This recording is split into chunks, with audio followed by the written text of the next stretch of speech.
The following is a special presentation of TNN Motorsports. Today, the NASCAR Winston Cup teams are in Dover, Delaware. Bobby Labonte is on the pole, hoping for his first win at the Monster Mile. Now we go trackside for the command to fire the engines for the Miller 500. Gentlemen, start your engine.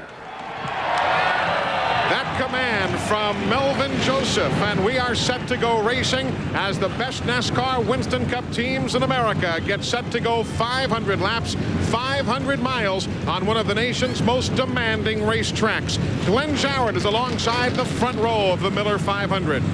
And Eli, Jeff Gordon will start second outside the front row. He's looking for his fourth consecutive win here at Dover, his third straight Winston Cup win, if you count the Winston. Some concern in his camp this morning. Ray Evernham just told me they're a little bit concerned about this bright sunshine we're under right now. If he has some strong competition, it will come from this man, pole sitter Bobby Labonte.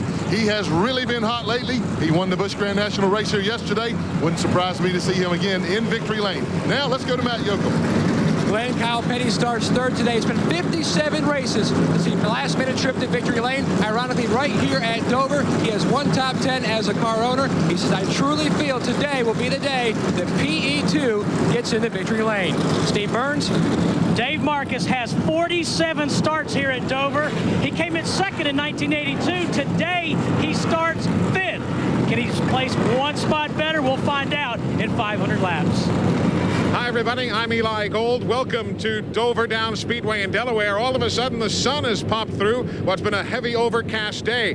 And what does that do for a guy trying for his fourth consecutive win here, Buddy Baker? Can Jeff Gordon do it? I think he can. The team is solid. Jeff Gordon has momentum on his side. It could happen. And if Dale Earnhardt is to win, he's got to do it from dead last, Dick Bergman. Yeah, but he's won here 3 times before, Eli. He has led more laps than anybody else at Dover. His teammate, Mike Skinner, starts in 40th spot. Teammates have a long way to go this afternoon. We are about set to go racing. We're coming right back. The start of the Miller 500. It's all here live on TNN Motorsports. Glad you're with us on this, the first day of June, 1997.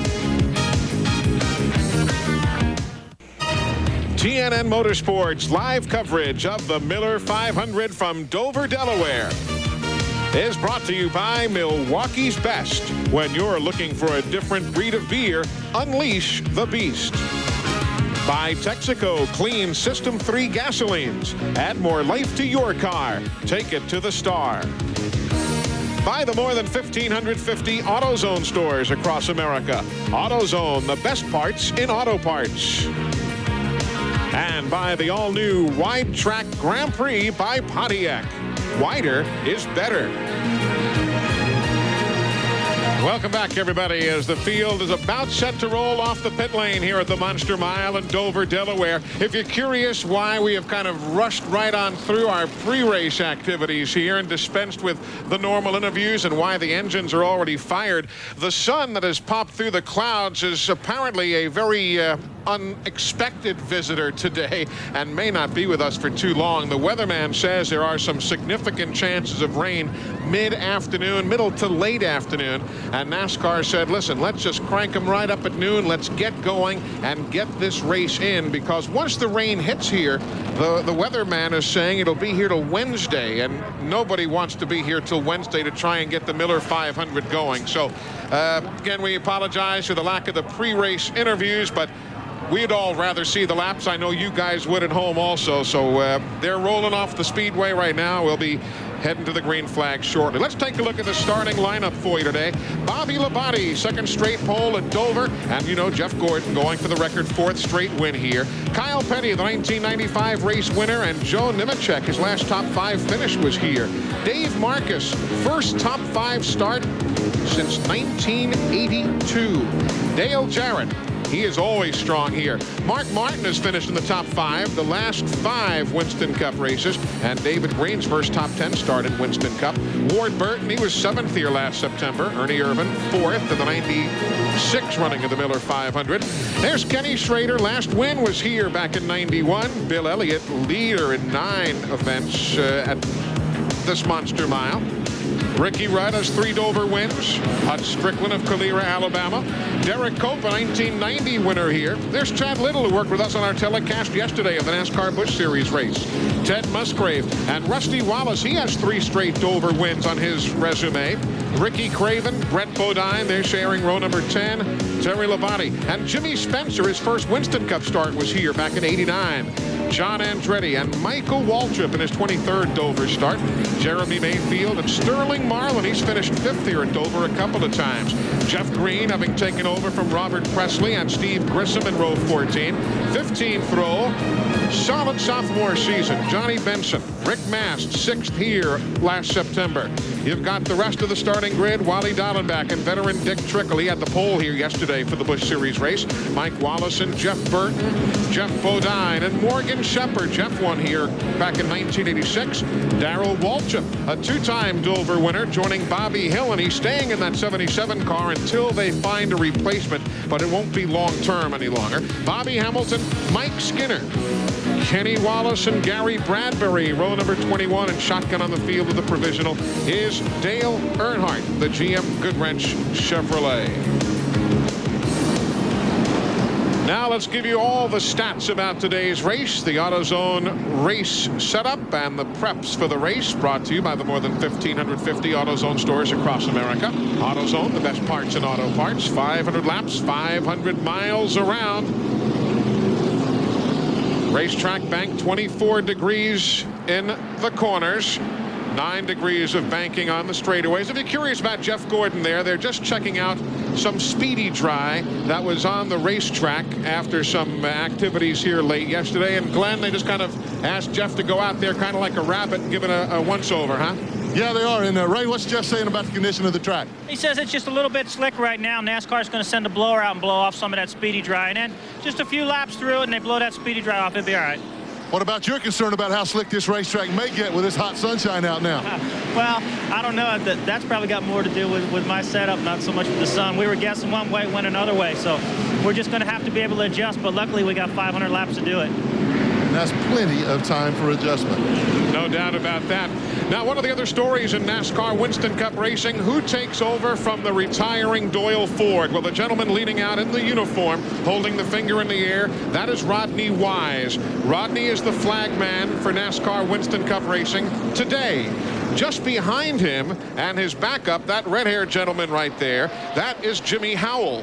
He will be the flag man next week at Pocono.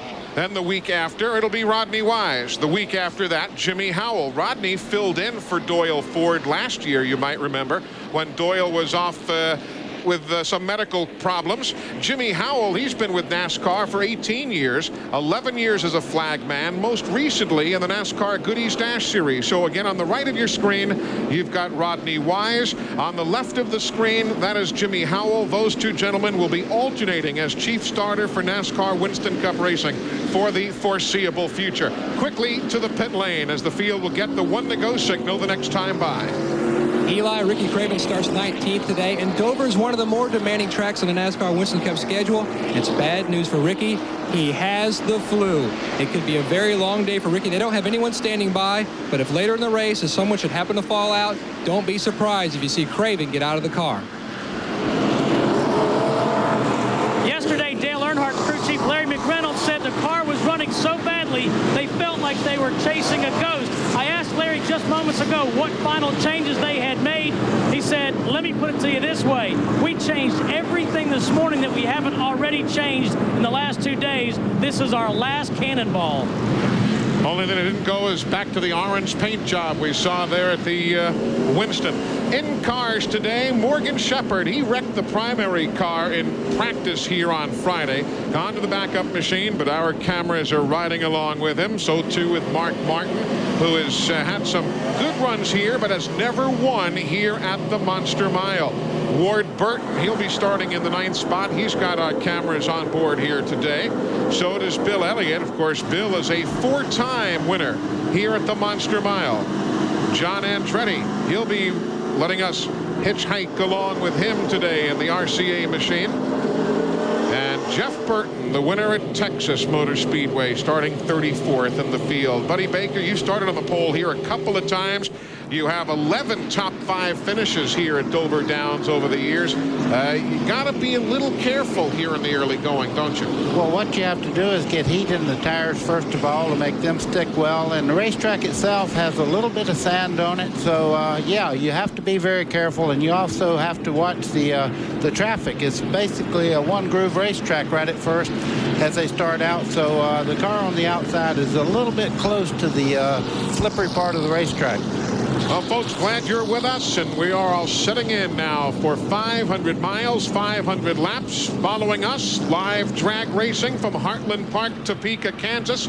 So if you love motorsports, you're at the right spot on the dial for this June the 1st. Green flag is in the air. The Miller 500 is underway.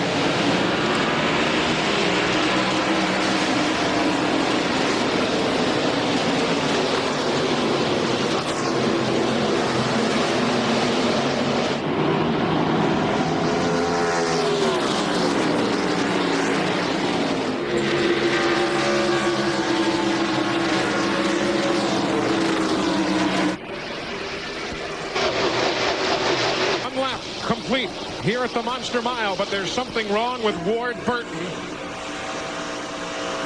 Car is decidedly off the pace. You see him there in the bottom of your screen. It's the number 22 car. Everybody is going by him. He's probably, he's almost certainly going to pit this time around. Ward Burton carrying the hopes of Pontiac here today. After a Pontiac win yesterday in the NASCAR Busch Series. Trouble in turn number 4, Sterling Marlin. No yellow yet. No yellow. What a stretch that team has had of late. They have not put out the caution. Eli, you can see the left rear tire is flat on the 4 car as he comes around into the pits now. Green still out. Bobby Labonte from the Busch pole continues to lead. They're going to work on Sterling Marlin's car, while Glenn Jarrett, what have they figured out on Ward Burton? Well, Eli, they're kind of scratching their heads. They don't really know what's wrong. They're having Ward to switch the ignition boxes right now to see if he can come up to speed. The car simply would not come up to power. So they hope that's all that it is. We'll show you another look at exactly what happened to Sterling Marlin in the corner. Already in trouble there, and you see around he goes. There goes the tire. Yeah, you can see the tread part of the tire actually roll off. You saw Dale Earnhardt just go by him to the high side as Sterling spun. Good battle now between Dale Jarrett and Joe Nemechek, as Jarrett will move up into the 4th spot, moving Nemechek back to 5th. That's Ernie Irvan right behind in 6th. They have gone back to the normal, if you will, paint scheme for the Texaco Havoline car after honoring Davey Allison and Texaco's involvement in the sport with the old paint scheme at Charlotte. Bit of a surprise they changed because Davey won here 10 years ago.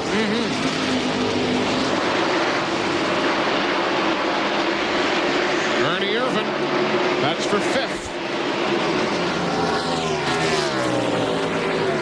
Got it, lap number 6. Let's get an update from Matt Yoakum on that tire problem that Sterling had. Eli, this is the Goodyear Eagle that came off the 4 car. As you can see, not much left of the outer shell. The inner liner, though, held up great. They don't know what cut it down, but everyone is looking at it. You can see the innards there. It's going to be a tough day for Sterling Marlin. They had a great car off the truck. He struggled a little bit in qualifying, but they said they put a great race setup under it, so keep an eye on him, but it's going to be a long way back to the front. And, buddy, that's a great look at one of the major innovations over the years, that inner liner inside a super speedway tire. Eli, I actually tested these things before they ever started using them on major speedways, and I guarantee you save more race cars and more drivers than any one thing. Back to the Ward Burton pit as the lead is still in the hands of Bobby Labonte. Glenn?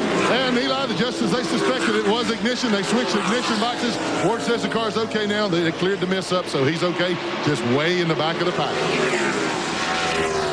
Let's set the field for you as you watch Ernie Irvan work in 5th now. The leader is Bobby Labonte. Jeff Gordon is 2nd. There you see the interval. Kyle Petty hanging right with him in 3rd. A lot of folks thought Kyle would win the pole here on Friday. It didn't quite happen, but he was awfully quick right off the transporter. What one of the conversations that's been going on in the group. Whoa! Problems, contact there between John Andretti and Morgan. Yeah, Morgan Shepherd, who's definitely not had a lot of fun here so far at Dover. See that left rear on Andretti's machine. Eli, that's the dog back there. That dog jumped about 4 foot just there when he hit. How is Nipper and Chipper leaving a little trail behind them? They were talking about Kyle Petty and how well he has been running. And the big joke in the garage has been that when you see Kyle Petty's name at the top of the speed charts, and he has been at the top of the speed charts for much of this weekend, it means the drivers need to go into the corners a little bit more gently. That is Kyle Petty's style. He soft pedals in, picks up the gas quickly, and rockets out. And he has been a rocket here all weekend. And Matt, those guys have had more spring in their step this week than for a long time. Eli, you're exactly right. You are now seeing the benefits of the relationship between the 43 and the 44. This was the first qualifying engine that David Evans built for a non-restricted plate race. What they do is David builds the qualifying motors for the 43 and 44, whereas the 43 box builds the race engines. He was extremely proud. He says this is just the start. And if you're just tuning in, this is just the start as well. We're only 13 laps into the 500 miles. That will make up the Miller 500. Back up front, Bobby Labonte leads. Jeff Gordon is second. Kyle Petty third. Dale Jarrett fourth. Ernie Irvan runs in fifth ahead of Joe Nemechek sixth. Dave Marcus is seventh. Then Mark Martin, Hutch Strickland, and Bill Elliott. Welcome back, everybody, live at Dover Down Speedway in Delaware. 19 laps complete with Buddy Baker, Dick Berggren, and the rest of the crew. I'm Eli Gold. That is the race leader, Bobby Labonte, who has already picked up 2 wins in his career from the Busch pole. And you know something, Glenn Jarrett, he's starting to lap the rear of the field already in 19 laps. Oh, absolutely, Buzz. Those cars that he's coming up on had to get out of it for a little while to miss Sterling Marlin's problem there. And Bobby is running great lap times now, but he is reporting the car has gotten just a little bit loose. I'm going around polling some of the guys right now. Dale Jarrett's car, he says his is pretty good right now. Ernie Irvan, who has moved up to 5th, says his car is way too tight. So, as Ray Evernham told us, they guessed at the setup. This sunshine's got them guessing again. And you're looking at 39th and 40th on your screen right now. Bobby Hamilton and Dale Earnhardt. And there's that green car. That's Bobby Labonte just about to put a lap on Wally Dallenbach. Wally is in the 40 this week, subbing for the injured Robbie Gordon in the aftermath of the injuries that he had last week at the Indianapolis 500. And now these front 2 are closing in on Earnhardt and Hamilton, trying to put them a lap down in the first 25 or 30 laps of the day. Hard to imagine Dale Earnhardt going down a lap here at Dover, Delaware, where he has enjoyed so much success. But here comes Labonte in that Pontiac. Just 0.7 of a second, Steve, away from putting Earnhardt a lap down. Eli, it was just a few laps ago. Larry McReynolds radioed Earnhardt and said, the leaders are just 5 seconds behind you, and we're just 23 laps into this thing. So, as you said, big trouble for Earnhardt. He's fighting a loose race car right now. And he has finished in the top 5 in both events here a couple of years ago. 3rd in June of a season ago. The man's got 3 victories here, so it's not that he doesn't know the racetrack. Eli, right now, Bobby Labonte is so dominant. Look how he's catching Earnhardt. He's catching him 0.3 of a second a lap right now, and I mean, he is really closing in a hurry. And Bobby Hamilton as well, who has also run very well here at Dover. He is in a backup car, having crashed early on in the practice periods here. Look at the interval. Labonte right on Earnhardt's back bumper. Wow. We are at lap 24. If you're just tuning in, that green number 18, that's the leader. And Mike Wallace and Hamilton and Earnhardt all about to go a lap down. Darrell Waltrip also just ahead of them. Earnhardt going to make a move now, making it too wide. That's going to make it a whole lot harder for Labonte if he can keep it down there. So far, so good. The leader can use traffic for his advantage. So can the guy trying not to go a lap down.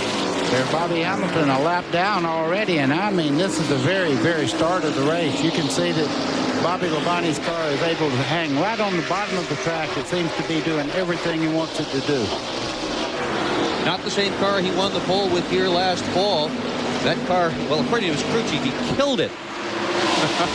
At Bristol, the big crash. Remember when he got out of the car at Bristol and kicked the car? That was the car. This is the replacement. He can't kick about this one, though, can he? Oh, here he goes. 26 laps. There's a good example of a car that's really handling. You can see the 18 on the bottom. Earnhardt went up nearly into the gray part of the racetrack, pushed up very hard in the middle part of the corner.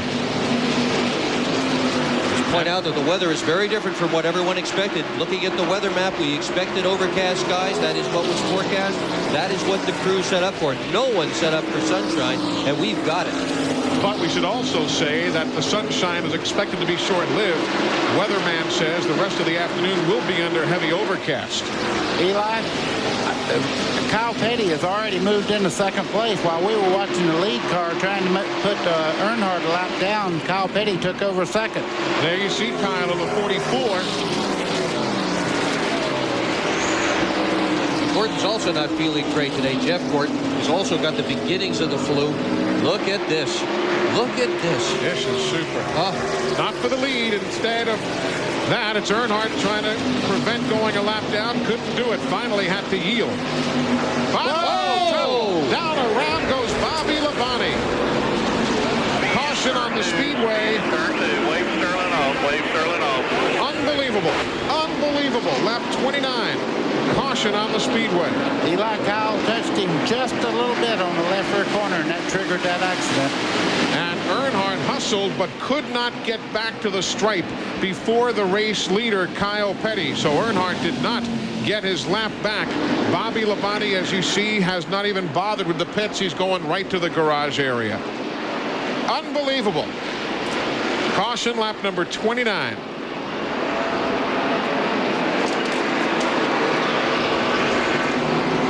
Well, that's what the Monster Mile's all about. We'll take another look at it, guys. Let's watch. You see Kyle coming up on the inside there. He's running very, very fast. Right there, the nose of Kyle's car kind of goes up. Bobby comes down to get off the corner. Well, they just barely touch. Sure they touched? It looked like it. After looking at it real close, it looked like, yeah, it looked like they touched just a little bit. The angle we had.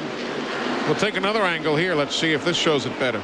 There, right there. He touched him right there just a little bit. Certainly unintentional, but hey, the end result is the same. It's reminiscent of the ride Dick Trickle took into the wall yesterday in his Busch Grand National car. And look at those guys there just splitting the broadside machine of Bobby Labonte.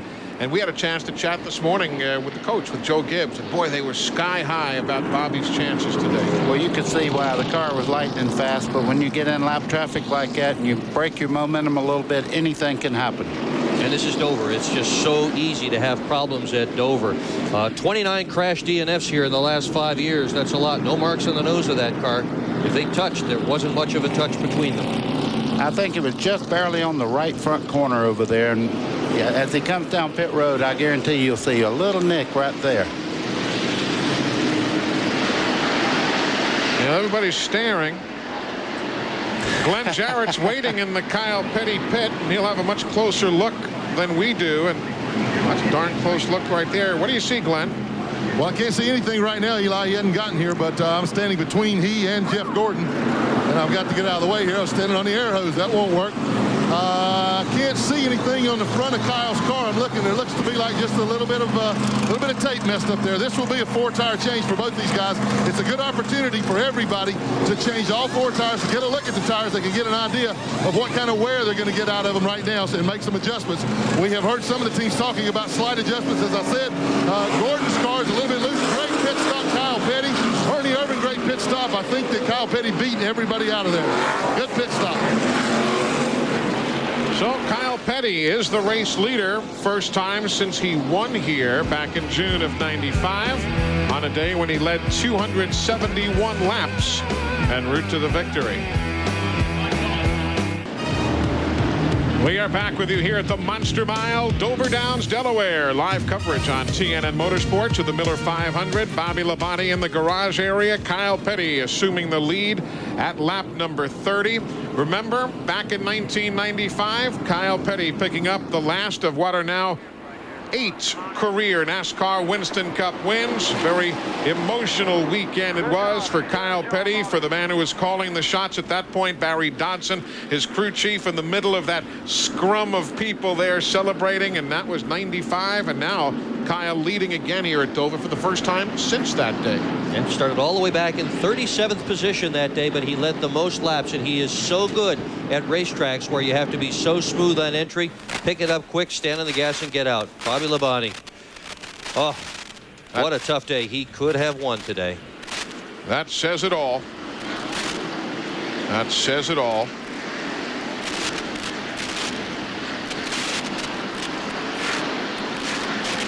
Good time not to talk to a fellow. No. Just let him be. Let him have his thoughts. They try so hard. All these drivers try so hard, and the crews try so hard. And when it happens that quick, that soon, and you're running that well, it is a very difficult pill to swallow. Kyle Petty, first time he has led a lap all year. That's right, all year. Last time he led was back at the Brickyard 400 in August of '96. Nose in second spot right there. That's Ernie. He came in 10th. Watch Ernie. And came out in second now, so a great pit stop for the Yates bunch. Ernie runs so well at Dover, Delaware. He has led here at Dover 7 times in a row. Earnhardt never led 7 times in a row. Darrell Waltrip never led 7 times in a row. Nobody's led 7 times in a row in today's race. What about the 3 bunch, Steve Burns? Yeah, Eli, they were hard at it. They made a chassis adjustment. They added wedge by backing off the right rear. They also made a tire pressure adjustment. Dale Earnhardt said it's so loose I can barely put my foot on the gas pedal. Well, he better do it, because here comes the green in the air from Rodney Wise. Can't get his lap back. You can see Kyle Petty had no intentions of letting Earnhardt get that lap back. If you can keep him down, it's not a bad idea. Got that right. 35 laps on the board. You see Sterling Marlin running again. If you're just joining us, he had a tire problem and spun earlier. And there you see the pit summaries. Eli, you think there's any vibration inside the car? Look at the gear lever there, right on his right arm. You can see how much the transmission's moving around in that car. A lot of vibration in Mark Martin's car. Up front, Ernie for the lead. Boom, Got it. he's got it. Can he hang on to it, though? Oh, he's very, very high in the center part of turn 3. But he brings it right down. So Kyle leads from lap 30 to 36. Ernie Irvan will take over the lead at lap number 37. Back to Glenn Jarrett on the pit lane. Well, guys, one reason Ernie is running so fast right now, the car was pushing. They made air pressure adjustments to both of the rear tires, loosened the car up for him just a little bit. On the other hand, Dale Jarrett's car was loose. They made him tighter. Mark Martin was loose. They tightened him up. Kyle Petty's car said he was okay. Now here's Matt. Bobby Labonte quietly sitting in the garage area taking his thoughts. Bobby, what happened? Rick, I probably cut down on Kyle or something. I didn't realize he was there, so spun out and hit the wall. 0 DNFs this year. Can you get the thing fixed for points? I don't really know. It hit pretty doggone hard. I really don't know. We'll have to see. I can't even get it over here right now. That's Bobby Labonte, completely frustrated. He had the pole car and was going for his first win in the Winston Cup Series at the Dover High Banks. Boy, you got a feel for him. You're riding there with 15th place man Jeff Burton. Morgan Shepherd right behind him. There's a pass on Kenny Schrader, whose last win was here back in 1991. That's remarkable in its own right. It is indeed. Back up front, Ernie Irvan, we showed you taking the lead at lap number 37, and now that he's gotten the lead, he's gotten gone. So Ernie shows the way 40 laps into the 500. We are live at the Monster Mile. Jam-packed grandstands. We're coming right back. We are back at Dover Downs in Delaware. You are in the garage. We're under caution. Ward Burton, who carries our onboard cameras today, has been involved in an accident at lap number 43. Coming out of turn number 2, he, Gary Bradbury, who you see right there in the child support recovery entry. Let's take a look at what happened off the corner, guys. Already Bradbury's there, broken loose there on the left of your screen. Dick Trickle in the Dick 90. Trickle, yeah, in the 90 there. Andretti. Green going through the middle there. Chad Little gets through it just fine. Mike Skinner went through there running about 100 miles an hour and made it all the way through. This is one of the easiest places to get in trouble at Dover. They are on the gas hard coming off that second corner. Whoa! And when it starts to go, she's gone. There's no saving it once it gets that far sideways, buddy. That's exactly right. And the reason for that, you can see the straightaways are banked as much as some of the other speedways corners are. So when you start down the hill, you're pretty well gone. Right, 9 degrees of banking here, and as Darrell Waltrip told us on our telecast yesterday, we were commenting on how the track narrows up by 10 feet off the corner to the straightaway, and Darrell told us it was kind of like driving into a tunnel, buddy. It is, and the vision, going through the corner with the banking that you have here, you actually are looking into the racetrack, and then all of a sudden you pop out on the straightaway. If anybody's there, you're pretty well committed. Track cleanup is continuing, so it's time now for us to bring you today's crew chief chat. Ray Evernham and Robin Pemberton, brought to you by Peerless Faucets, the do-it-for-yourself faucet. I'm here with my brother, Robin. You don't know this, but there's really 5 Pembertons, right? That's right. Robin, Roman, Randy, Ryan, Ray. Right. One of the guys that I copy the most when I do pit strategy, the guy that's never afraid to take a gamble, is Robin Pemberton. Robin, when you're planning pit strategy, do you have a notebook? You know, how do you know about how far you're going to go on tires, how far you're going to go on fuel, when to take tires, when to not? Well, what we do is you have people that are working for you, so you're just a manager. Again, you're a manager, so you have your people, that measure the tires and the tire wear, and you've got your guys that keep you abreast on your fuel mileage. And one of the hardest things with fuel mileage is taking a gamble. If the chassis is tight or the chassis is loose, the fuel mileage goes up and down 2 or 3 tenths of a mile per gallon. So, you have to watch, have all the information, but you have to play it by ear quite a bit. This is a guy that's not afraid to take a gamble. He's probably won more of his share gambling than not. It's amazing. I've been in the sport 22 years. Never knew that Ray was really a Pemberton. Boy. Why don't we take a look again, guys, at some of the in-car views of what took place. This is from John Andretti's car. Well, that's David Green in the cat car just behind there. Wow, you can see going around here. Dick Trickle in the 90, Ward Burton there, Bradbury up against the wall. Just chain reaction coming off turn 2 there. And you saw the thud at the end. He's got some damage to the nose of that car. And now riding with Ward Burton again. Nothing he could do. And by virtue of that view, Matt Yoakum, really no surprise, you're with Ward in the garage. Nothing he could do is right. Yeah, you're exactly right, Eli. The crew, they're trying to knock out the front fender. They may have the front fascia pushed in on the radiator. Ward, what happened? The 19 car got loose in front of me. Slowed down, felt like I had it missed. 98 car must not have seen it. He drilled me from behind, and that was that. But MB&A does a great job for us. The team has worked hard. We just hadn't had any luck today. A tough day for Ward Burton. 4 of his 6 Dover Winston Cup starts have yielded top 5s. Tough day. Now on the restart, if you're a Hut Strickland fan, he's going to restart in 8th. He started the day in 22nd. Ted Musgrave, he'll restart in 11th. He was 17th at the beginning of the day. Jeff Burton is now up to 12th from 34th. And Morgan Shepherd in the bunch, they picked up a sponsor last week, R&L Carriers, up there in Wilmington, Ohio, and that allowed them to run last week and again here this week. Morgan started 36th. He'll restart in 13th. And the green flag from Rodney Wise. And we're back underway here at Dover, Delaware, lap number 48.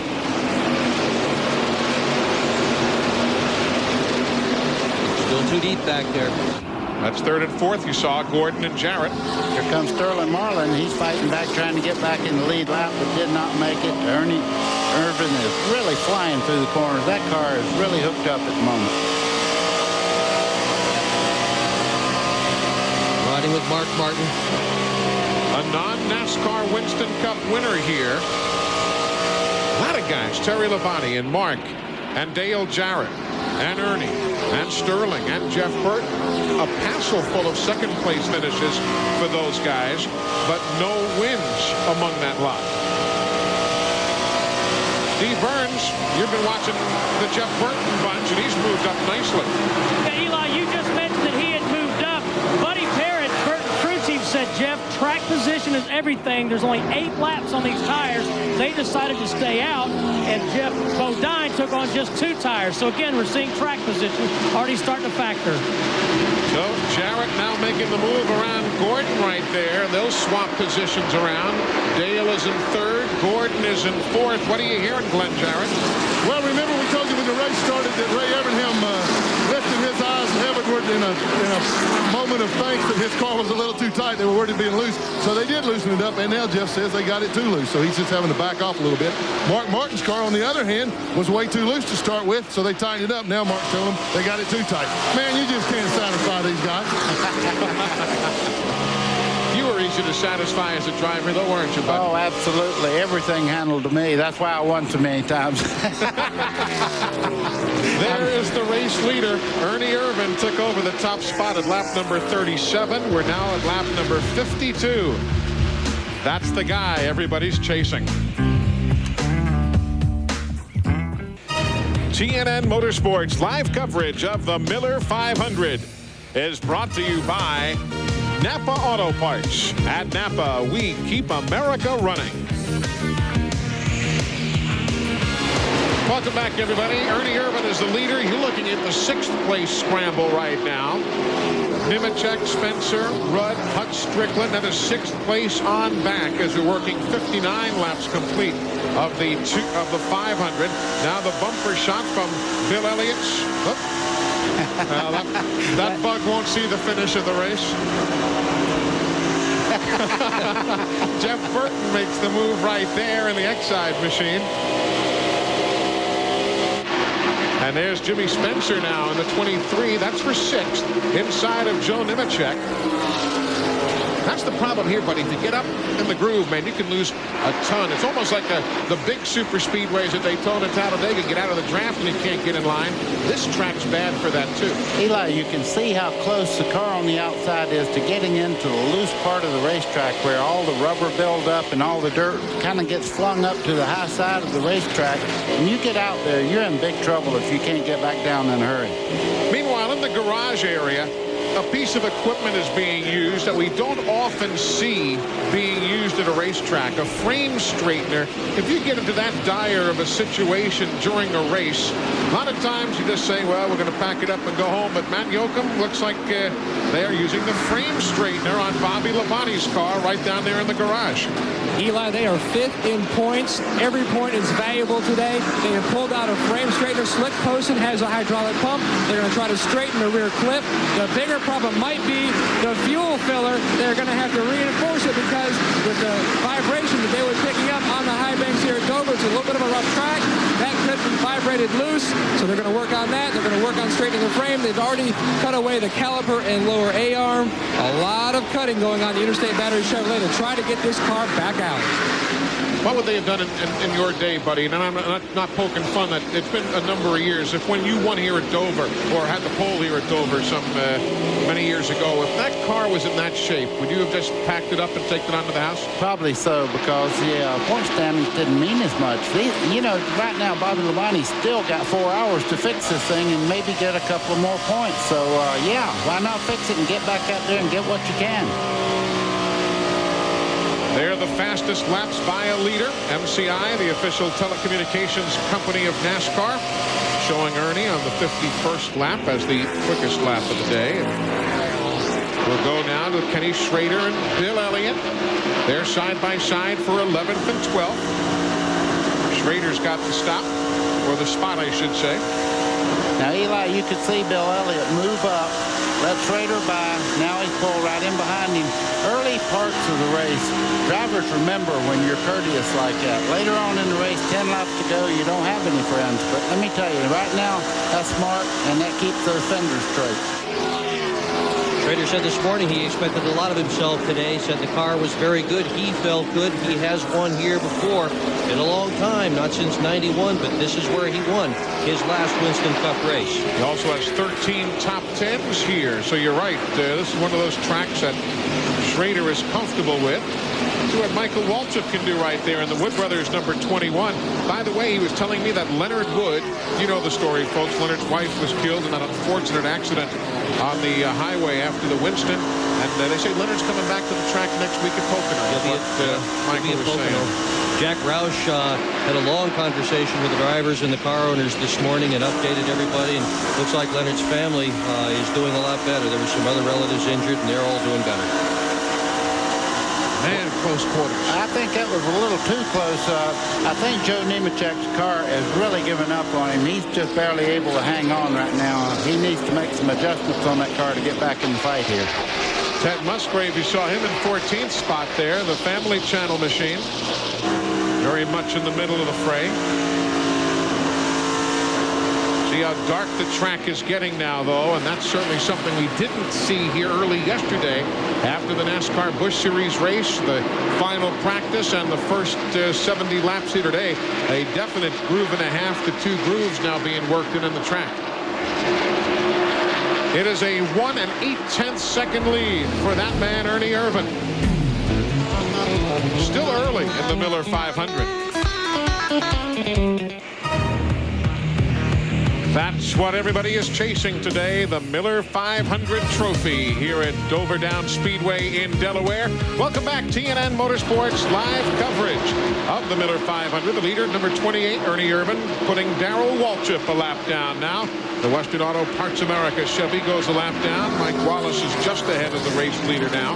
As Ernie finally, they got things dialed in nicely, and he's starting to pull away just a bit. And that team has had such a fun weekend here. The 88 guys and the 28 guys have been playing games with each other. Did you hear that van when it came into the track today? Oh, yeah. Robert Yates drove the team van in this morning, and the hubcaps were full of quarter-20 nuts. And the thing just would clunk, clunk, clunk. But that was kind of payback for last night, because the other van was at a restaurant last night, and what happened when they took off? The seats all fell back. The guys had unbolted the seats, so back they went. But I won't tell you which van it is, but one of them's got a dead fish in the back of it. It's about 2 feet long. I can't imagine what it's going to smell like when the race is over.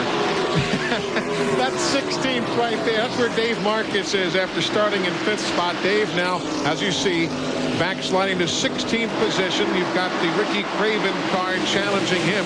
Dave is sponsored by the Realtree Camouflage folks and the Making of Champions. That's that Richard Childress video. That is along with the Realtree folks as a sponsor for Dave Marcus. There's Rusty Wallace goes by. Terry Labonte goes by.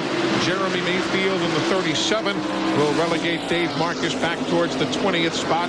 Rick Mast in the 75. Not been a good stretch here for Dave. Eli, as good as these cars are running right now, they're in the same straightaway with Ernie Irvan fixing to go a lap down. He is flying around this racetrack.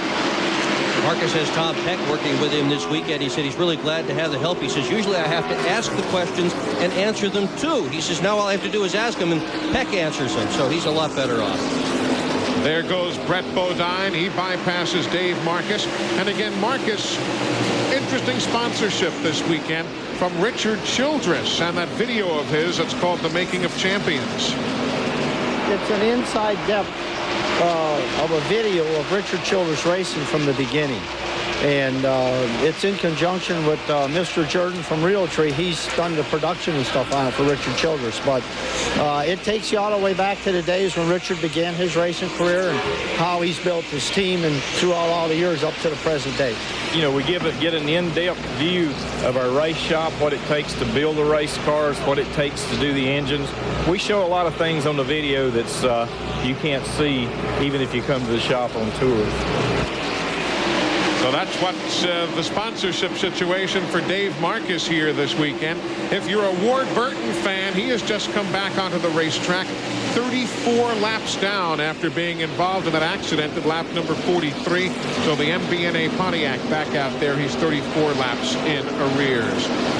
Earlier you saw Joe Nemechek running up front, but he is backslid now to 14th position. Glenn, what are they saying down there? Eli talked to Tony Glover, his crew chief, and he said the car was very, very tight, and Joe just couldn't turn the car in the middle of the corner or up off the turns.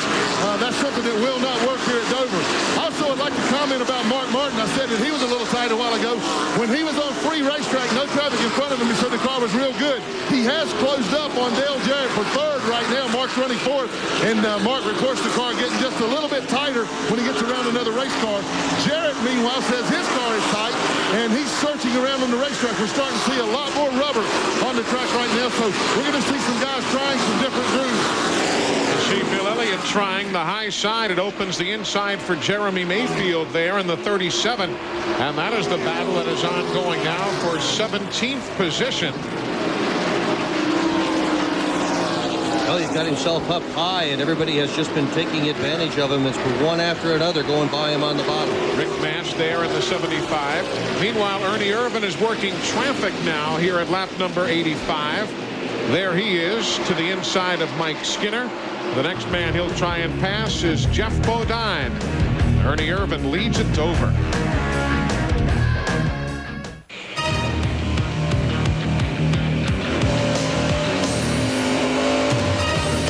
The Miller 500 live at Dover Downs International Speedway in Delaware. Welcome back to TNN Motorsports. Glad you're on board.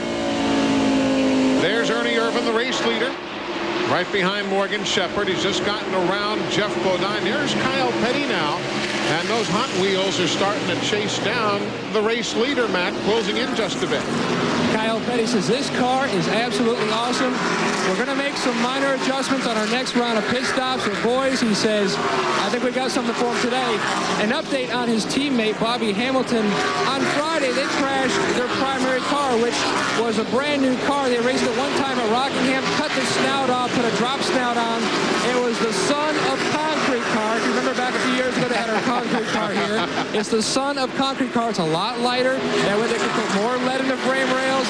They said they thought it was going to be an awesome car, but Bobby crashed it in practice. They had to roll out the Bristol car, but he says, you know what? We're going to put a new snout on it, and we're going to take that thing to Bristol and look out. 91 laps on the board of 500. There's Derek Cope just ahead of Ernie Irvan now. Derek, the 1990 winner of the race here at Dover, still looking for his first top 10 finish of the year, but boy, they've been so close. Oh, the Candyman runs pretty good. You can see Ernie Irvan didn't just pull out and go by him. Derek Cope's running very well. The thing that's happening right now, the reason that I think Kyle Petty can move in like he's doing, is everybody is trying to stay in the lead lap, and they're racing very hard to keep Ernie Irvan back. There you see the folks from MCI presenting NASCAR timing and scoring for you across the top of the screen as we keep you informed as to where your favorites are doing. There's Steve Grissom, 10th on that rundown, you see. He started in 28th today. He's moved up nicely. Already is just putting them away, though. Runs Dover so very well. June 94, he finished second here, led 313 laps, and then the big accident at Michigan. He missed 3 races after that, came back here in 96, finished 4th last fall. Remember how well he ran, how strong he was until that accident took him out of the lead. There is Hut Strickland of Calera, Alabama. He and Richard Broom, they had a good combination here a couple years ago also, and when they were together with the Quaker State bunch. Those two guys are a good combination, period. They really respect each other, like each other, work well together. And the longer they stay together, the better they run. And Hut's in the top 10. He's 9th now. I think Hut Strickland really shines on tough racetracks. He goes to Darlington, nearly wins last year. You get him on a racetrack that you really have to put a lot of effort in, and he really shines. Good run for him here. Early stages of this Miller 500.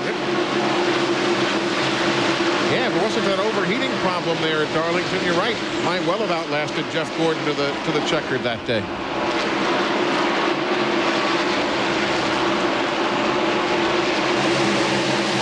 Dale Jarrett there in the number 88.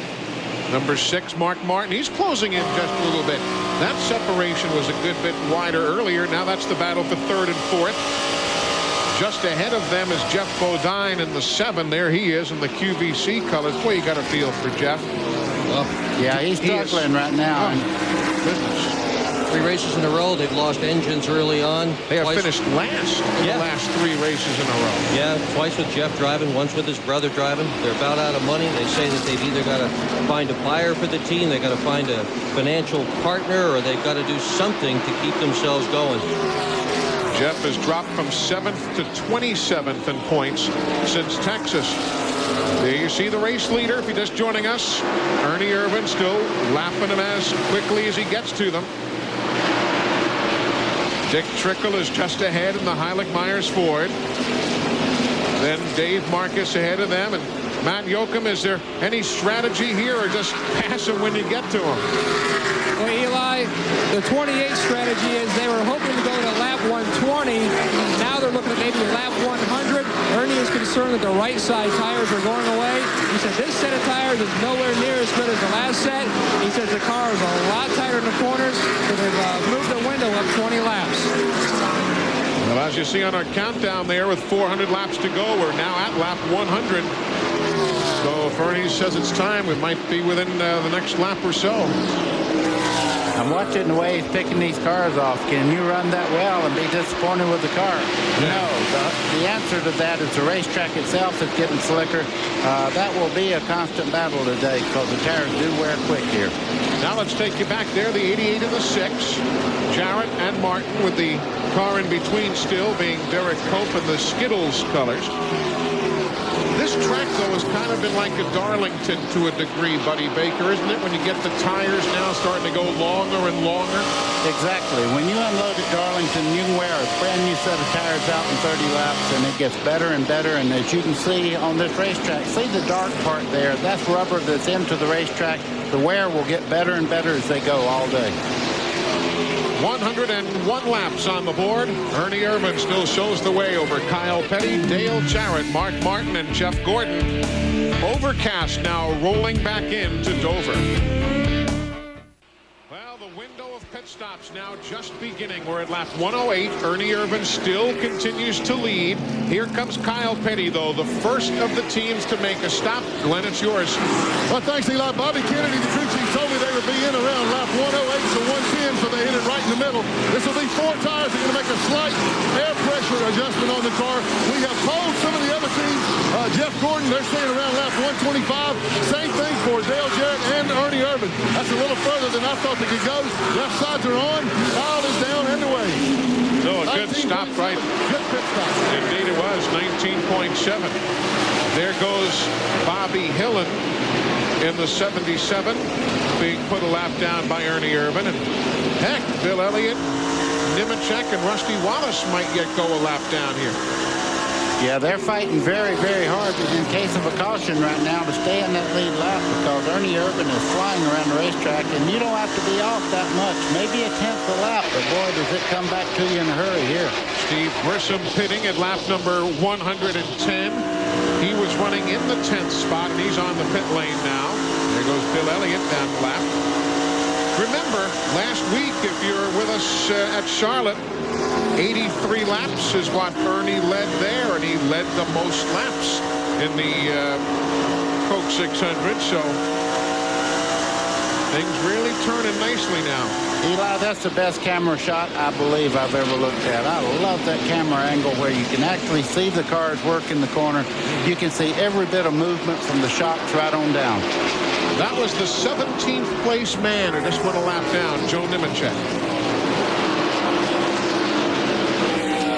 I'm watching Ernie Irvan. He's really driving a very, very heady race. In the corner, he goes in on the low side, lets the car kind of diamond the middle part of the corner, and then comes off low.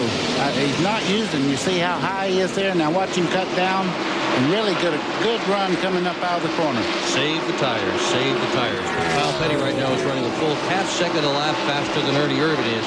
Kyle with those fresh 4 tires on the car. Ernie did the same kind of deal here last year, if you remember. Yeah, he did.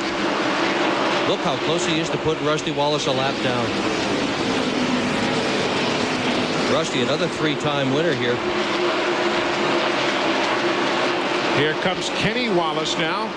David Ift is handling the crew chiefing chores for that team. Phil Martossi, the team owner, fired crew chief Gil Martin and shop manager Eddie Jones earlier in the week, and David Ift on board now as a consultant is the term he had talked about. Here comes Joe Nemechek in for service. Matt Yoakum.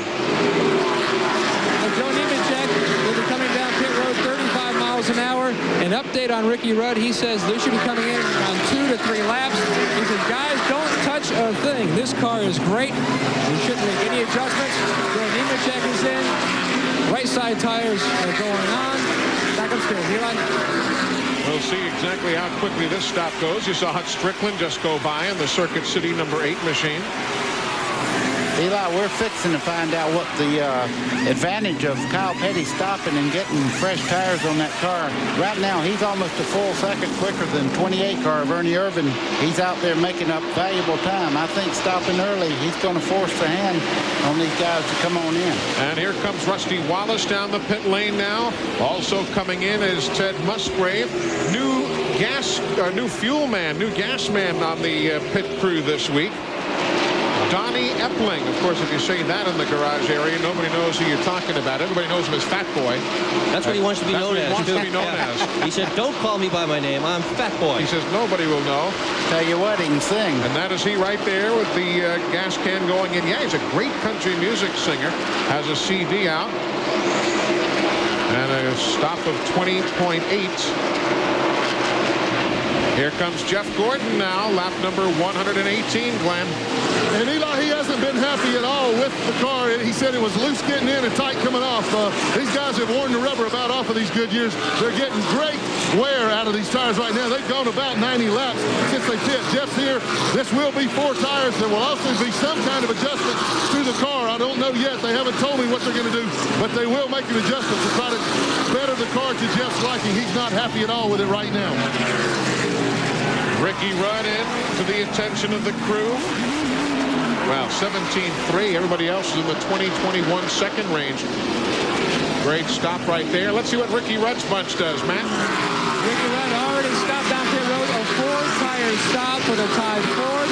Ricky has won at Dover 3 times. He says, hey, it's been 5 years. We can get this thing back in here. The tires that have come off the right side look really good. The left side's going on. A good stop for Tide Ford. And he's down and away. And now we're to Ricky Rudd's part of the year as Ernie Irvan comes in now. The race leader will pit at lap 121. We said we're at Ricky Rudd's time of the year. Of all of Ricky Rudd's victories, only 4 have come before Memorial Day. Now we're after Memorial Day. Now it's Ricky's turn. But here comes Ernie Irvan. The 28 comes to a stop. This will also be 4 tires and fuel for Ernie Irvan. He said the car progressively got tighter and tighter and tighter over the course of the run. They're going to try to free the car up. No major wedge adjustment as the left sides are on. The right sides are going on as Raymond Fox puts on the left. Good stop. He's down and away. A super stop there, 17.9. Jimmy Spencer is in. Dale Jarrett is in. Terry Labonte in for stops. Back downstairs. Well, guys, Dale Jarrett waited 1 lap after Ernie Irvan pitted before he pitted so that he could lead a lap on the racetrack, get those 5 bonus points. He has the most bonus points of anybody this year. They're making a chassis adjustment to the left rear. The car was a little bit too tight for Dale Jarrett at the end. It's a 4-tire change to help make the chassis adjustment. And next will be Mark Martins.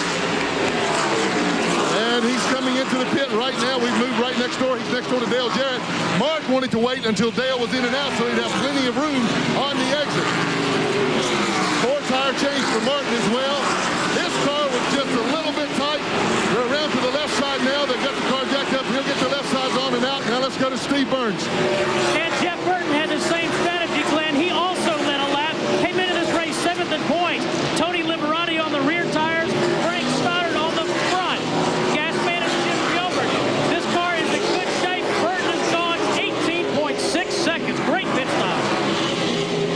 If you're keeping tabs at home, Mark Martin has picked up 5 bonus points. So has that man you're riding with, Jeff Burton. He also has led a lap. Mark Martin led lap 123. Jeff Burton lap 124. Everything cycling around now as pit stops continue at lap 125. TNN Motorsports live coverage of the Miller 500 is brought to you by the more than 1,550 AutoZone stores across America. AutoZone, the best parts in auto parts. And by the Ford F-150, strength after strength after strength. We are back, and so is Ernie Irvan, back atop the leaderboard in the Miller 500 over the last few moments while you were enjoying some messages from the folks who helped bring you these telecasts. Morgan Shepherd picked up 5 bonus points. So did Jeff Bodine. So did Johnny Benson. They all led for at least 1 lap. And now that man, Ernie Irvan, is back at the head of the field. So Ernie led from lap 37 to 121. Then for the next 7 or 8 laps, it cycled around during those pit stops. And now Ernie Irvan back at the head of the field. And just behind him, Dale Jarrett had a super stop and moved into second. So Yates has first and second. You can see how close they are there. The 88 car is moving in. Let's set it for you. Ernie Irvan, the leader. Dale Jarrett is second. Kyle Petty is third. Jeff Gordon is fourth. Mark Martin fifth. Jeff Burton is sixth. Jimmy Spencer is now seventh. Ricky Rudd is eighth. Hut Strickland 9. And 10 is going to be Terry Labonte, taking you a little bit further back. 11th is Schrader. 12th is Grissom. 13th is Ricky Craven.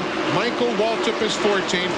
And 15th is Muscraven. Good scrambles right there. That's 4th and 5th spot being contested. You know, Eli, just after the pit stop, Kyle Petty come out. He was leading the race, and all of a sudden he just started dropping back. I don't know what's happened to him. Glenn, any word? Is there a problem? Yeah, guys, I talked to his crew chief, Bobby Kennedy, and they made the car just a little too loose, so he's really kind of having to take it easy. Soft pedal just a little bit right now. They feel confident that they can get the car tightened back up, get Kyle back up toward the front. They don't want him to take any chances. The worst thing you can have here at Dover is a car that's hanging way out off the corners because it can get away from you in a hurry. We are at lap 134 of 500. If you're just joining us, only 2 cautions. One came out at lap 29 when Bobby Labonte spun after getting nudged apparently from Kyle Petty. Then at lap number 43, Ward Burton, Gary Bradbury, and John Andretti spun off turn number 2. Bobby Labonte, the only retiree of the day. Ward Burton has been in the garage. He is now back on the track, as we told you, 34 laps down. The race leaders have included Bobby Labonte, Kyle Petty, Ernie Irvan. Mark Martin has led for a lap today. So has Morgan Shepherd, Jeff Bodine, and Johnny Benson. How about tires? We've not talked about it, Glenn, like we were kind of concentrating on it yesterday with the rubber and the track. Tires, any problem? Well, Eli, right now the teams are checking the tires after that first round. This is David Funderburk with Robert Yates Racing. You can see the wear bars that they're looking for. They take this to a regular putty scraper, clean these tires off, and then get their readings on the wear bars across here. Everybody down here is just ecstatic with the tire wear they're getting. It is very, very good. They ran about 90 to 95 laps on that set of tires, and man, they couldn't be pleased. Goodyear has given me the okay, the thumbs up, so no tire problem here today. That's certainly great news right there. And those little tire bars, those marks there, what do they do? Actually let you gauge the remaining amount of rubber on the tire. Yeah, and they've got little devices that they stick in there and see how much rubber is left. Now, when they first came, Buddy, you're absolutely right. When they first came here on Friday morning, they were only getting 20 or 30 laps out of a set of tires, and some of the crews were wringing their hands and saying, oh, this is terrible, this isn't going to work out. And Goodyear engineers were just saying, cool it, guys. As soon as we get some rubber down on this racetrack, all will be well. And that is exactly what has happened. You see the black marks up here? We've now got 2 grooves. There's a distinct line upstairs, a distinct line downstairs. The racetrack is coming in. 16 teams on the lead lap right now. After Ernie Irvan's march through Dover prior to that first pit stop sequence. There's second place, Dale Jarrett. Eli, what I'm seeing right now, it looks to me the Fords may be getting just a little bit better than the General Motors cars. First 4 positions right now are all Fords. You know, as you look at Dale Jarrett here, to put things in perspective, 10 years ago in this race, believe it or not, Dale Jarrett was a rookie driving for Freelander Financial. He started 23rd, finished 35th, broke a transmission, earned $3,200. There was another fellow in the race, a guy named Buddy Baker, who finished 11th driving the Crisco Oldsmobile. Let's don't talk about that one. Well, you won $3,400.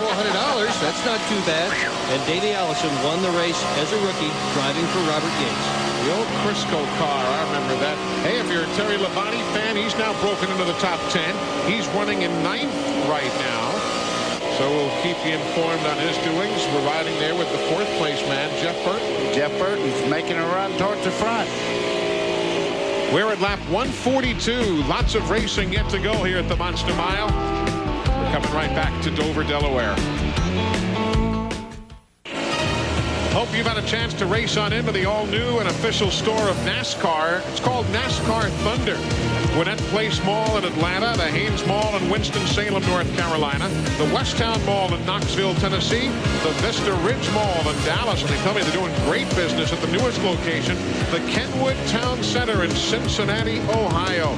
NASCAR Thunder is the official store of NASCAR, and they've got plans for about 10 to 12 new locations to be announced here in 1997. We'll keep you informed on all of that exciting news as it comes known to us. We're at lap 149 right now of 500. There is our race leader, Ernie Irvan, took it over the lead most recently at lap 129. We're at 149, but again, he also led earlier from lap 37 through laps 121. There you see how it all stacks up today with the lead changes. Of course, you can't count out Jeff Burton. He's running in fourth. And that's enough, too, because he's a solid racer. But he's got Buddy Parrott, and there's all sorts of superstitions that goes with that. Isn't that right? Yeah, in particular, one restaurant, a place called the Blue Coat, Eli. In 1984, it all started when Buddy, Richard Petty, and George Colwell, who is now Jeff Bodine's gas man, all went to the Blue Coat. The next day, they won here at Dover. In 1990, the night before the race, he went with Derek Cope, Bob Whitcomb, and some of the guys, and George Colwell, and they won the race. Then Rusty, 3 in a row, all with a Blue Coat on the menu the night before. Well, they hadn't won since, so last night Buddy Parrott rounded them all up, and 15 guys went to the Blue Coat restaurant. But George Colwell is gas man for another team, so they didn't bring him along, and Buddy said, if we don't win today, I'm going to tie that guy up. We're going to the Blue Coat come September. But they're not superstitious. Oh, no, of course not, no. And this sort of stuff has nothing to do with winning automobile races. I'm superstitious. I mean, I go to Sambo's restaurant every night before we have a show at Dover. So well, even if you're not superstitious, the crab there is so good that it's worth the trip. Jimmy Spencer was there the other night too, having a big dinner. There is Jimmy in the 23 machine. That had to be serious damage when he got there. You are talking about Jimmy, I trust. Jimmy Spencer. Wow, I would never say anything like that about you, Eli. Thank you, buddy. Spencer's having a super run, Steve, and they're climbing the leaderboard now up to 7th. Eli, exactly. He started 22nd. I just spoke to Donnie Wingo, and he echoed what Glenn Jarrett said just laps ago. The tires on this Ford are in great shape. Jimmy says it's just a little bit tight right now, but again, great tire wear for the Ford of Jimmy Spencer. Would you rather have it a little bit tight, though, than a little bit loose here at Dover? His best finish ever at Dover, 6th the spring this race last year. Started the weekend out in a bad note. He brought a Busch Grand National car here, put Ed Spencer the third in it in the first practice session. Boom, he found the wall and flattened the back end of it. And things have been going a whole lot nicer for Jimmy Spencer ever since. Well, Doctor, let me tell you, there's no such thing as a little bit here.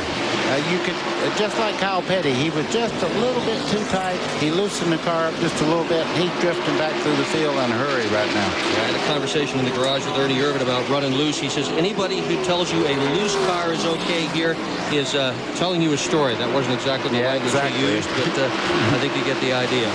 He said you never see anybody push into the fence, but you see it back into the fence. Up front now, we watch Mark Martin there. There's Ernie Irvan going around David Green. David in the 27th spot. There you see Dale Jarrett closing in just a bit.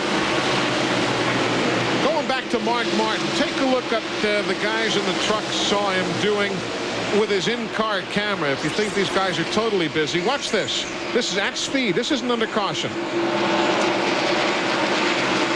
I don't like that piece there. I just think I'll take it down. You know what that was? That's the roll bar padding over right in front of his eye. Apparently he wasn't able to see out enough. He reached up and pulled that off so he get a little bit better vision off the corner.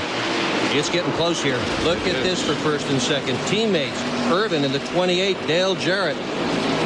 Robert Yates, don't watch. And all the while, they're about to put the 15th place man, Ricky Craven, a lap down. He's He's in the Budweiser, number 25. Irvin is setting a torrid But pace Ernie here. can't stay low. You see that right there? Even though he is trying to diamond the turn a little bit, it's really letting Dale Jarrett close right in. This is a story we've watched every place that Dale Jarrett goes. He sets that car up to run right around the bottom of the racetrack if at all possible. And right now it's the quickest way around. He's closing in on Ernie Irvin. If you're curious about Bobby Labonte, by the way, he came out, made a couple of laps. He is 126 laps down, and he's just gone back to the garage again. So Bobby Labonte still trying to rebuild the Interstate Battery Pontiac after that accident at lap number 29. He is back into the garage again after making a couple of quick 1-mile runs here at Dover. Lap 160 under overcast skies. Hope you're keeping tabs with us here on TNN Motorsports and with NASCAR online at www.nascar.com. They've got all the late-breaking scoring updates, all the news, everything you want to see. You'll also be able to log on and find out that Ernie Irvin is still the race leader here. NASCAR online at www.nascar.com. Looked as though Dale Jarrett was going to close right in, and Ernie scooted away again. Looked like he looked in the mirror and said, I don't think so. I'm going to move on out here a little bit. That he's really taking care of the tires, Eli. When he goes up the center part of the corner there, he's not really putting a lot of friction on the right front trying to make it hold the bottom. Seems to be working right now. Folks from Napa bringing you the running order across the top of the screen. At Napa, we keep America running. You see the speeds along with the positions and the driver's name. Those are the speeds of their most recently completed lap. Other battles. Let's take it to 9th place right now, where you've got Terry Labonte and Ken Schrader. We saw them moments ago, and they're battling. So too these guys for the lead. And believe it or not, they're running a little bit faster right now than they were on the fresh tires. The sky is clouded over a little bit. We got a little bit more rubber on the racetrack, and the pace has not slowed down at all. There you see Grissom and Labonte. We were talking about them seconds ago. That's 9th and 10th. Terry's moved up very quietly, Matt. Eli, consistency is what won Terry Labonte the championship last year. And believe it or not, he has gone 24 straight races running at the finish. And he's using that strategy today. He said today will be a race of survival. We're just going to hang back and let the race come to us. And that's exactly what he's doing. He's moved from 21st to 10th. The car after happy hour was bad loose. They made a lot of adjustments. They have not touched it over the last run of pit stops. The car is just way fast. Going to the front. And Steve Grissom, too, just ahead of him there in the 41.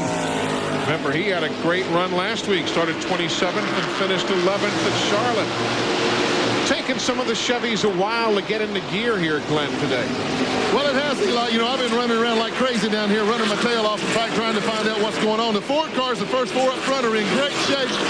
But the next General Motors cars, Kyle Petty and Jeff Gordon, are very, very loose. I tell you, it's been tough down here trying to keep up with all this stuff. I hadn't had a chance at all to catch my breath. Oh, I thought he had me on camera sitting in the chair down there. It's awful hard to hear down there as well. Yeah. Just trying to keep up, but it's so loud down there that trying to talk to the crew members is nigh into impossible. 171 laps on the board. Yeah, there's old hard-working Glenn Jarrett. We caught you. Welcome back. The Miller 500 rolls on here at the Monster Mile. Ernie Irvin and Dale Jarrett having lapped around the 15th place man, Michael Waltrip, moments ago. Remember, Opryland USA, the official destination of NASCAR. For more information on Opryland and all that there is to do there, and there is a ton of stuff to do, 615-889-6611. Give them a call at that number. The phone number's open Monday through Friday to answer all of your questions. There you see the leaders going around Darrell Waltrip. There is what remains of the Interstate Batteries Pontiac. Matt, 143 laps down, but they're back out again. Eli, the reason why the 18 crew is working so diligently to keep Bobby Labonte out there, they only have a 46-point cushion over Dale Earnhardt, who is hunting them, sitting back in 6th place.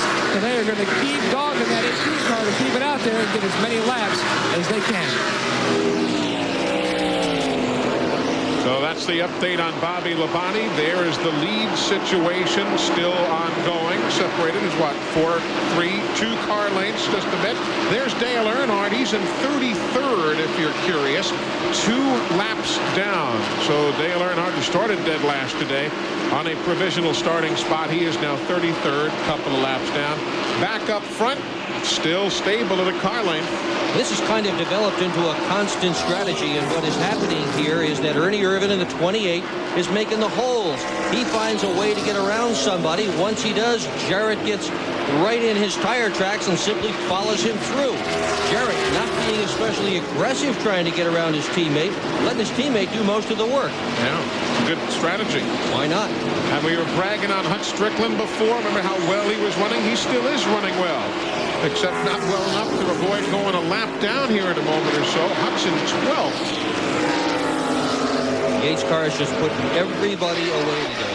We're at 182 laps of 500. I mean, we're not even seeing halfway yet. A couple of laps ago, Michael Waltrip came in, made a pit stop. He had been 17th. He had just gone a lap down.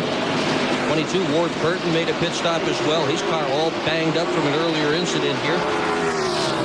Eli, you made a good point, though. You can see Hut Strickland in the 8 there. This is the 3rd lap they've run nose to tail like this. He's just off at 1, maybe a little bit in turn 3, maybe a little bit in turn 2. But whatever it is, it's just enough for them to run him down. Jarrett staying on the bottom of the racetrack, going through the corner. Caution on the speedway, debris on the back straightaway. Don't know if it came off the 25 and the 16. Craven and Musgrave were there together. Caution is on the speedway, lap 185. This is the 3rd caution. There it is. You see guys going over it there, so it was clearly in the racing groove. Don't know if it was the Craven and Musgrave cars, although they were very close there just when things happened. So in any event, caution for debris. Great look at part of the Delmarva Peninsula, Delaware, Maryland, and Virginia.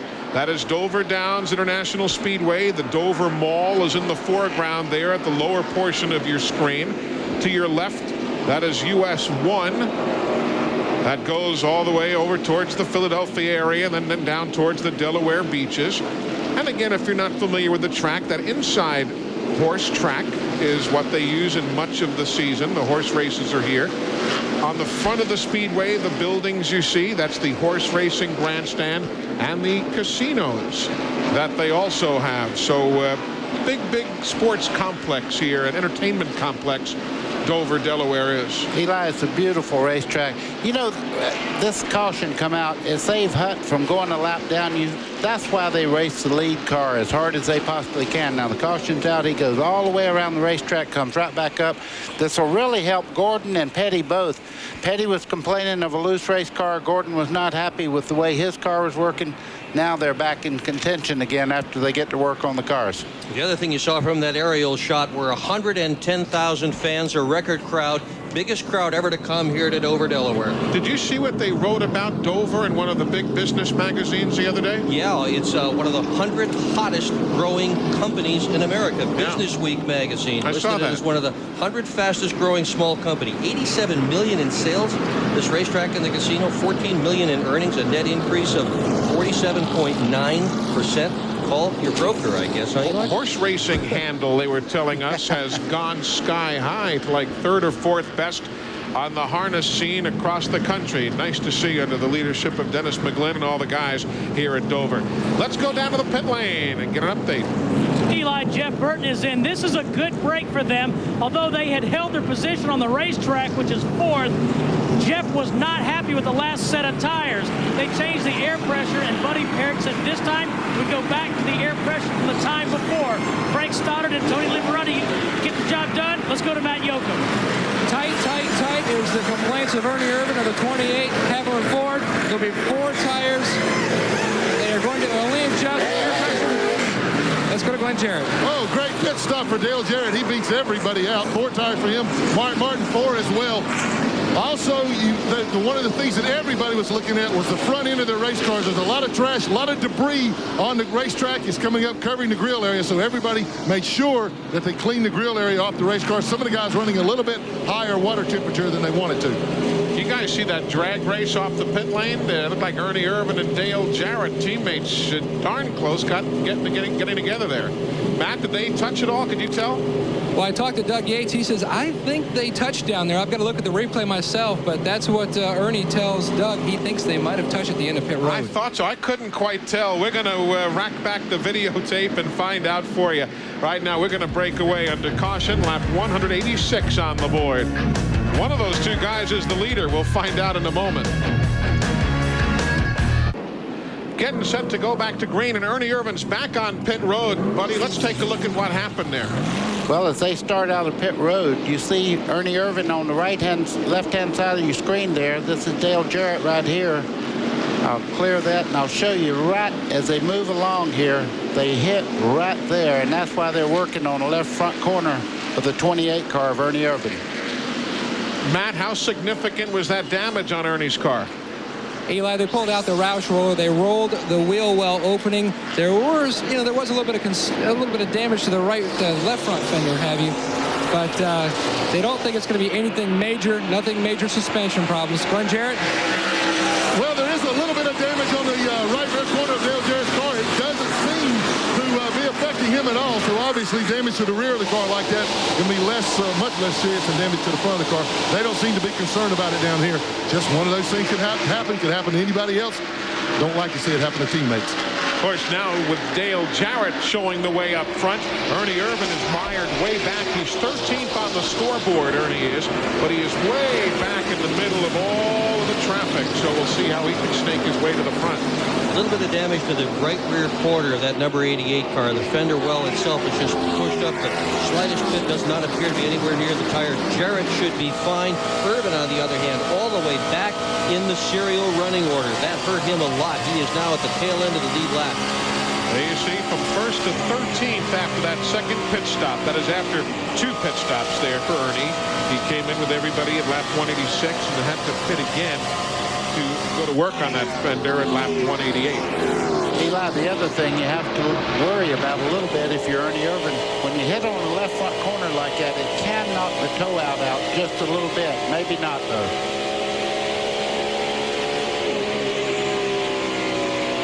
Riding with Jeff Burton right now. Crew Chief Buddy Parrott, 45 wins, including Texas. He's won here with Richard Petty as his driver, Darrell Waltrip as his driver, Rusty Wallace as his driver. Parrott, one of the sharpest crew chiefs of all, and he sure knows how to win here. And do you realize that the 99 Jeff Burton has outscored all drivers on super speedways this year? Do you realize that? Terry Labonte is second, Jeff Gordon is third. Talking super speedways alone, no one's done better than Jeff Burton in points. And he was so strong here yesterday in that Busch Grand National race. Almost won it. Got himself into second position. Couldn't quite take the lead away from Bobby Labonte, but what a great job he did. So that is a very strong team. Keep an eye on the 99 car. He will do some business today. Great view from the Brute blimp overhead. If you're a Gary Bradbury fan, he has just taken his car to the garage area. Hasn't quite been right since that lap 43 accident, as you see second place now. Second, third, and fourth on your screen. It looks like the adjustments they did on Jeff Gordon's car, the third car in the shot right there, seems to be working for him right now, but the tires haven't really got hot. Jeff fell off after about 10 laps, but right now his car is running just as well as Ford.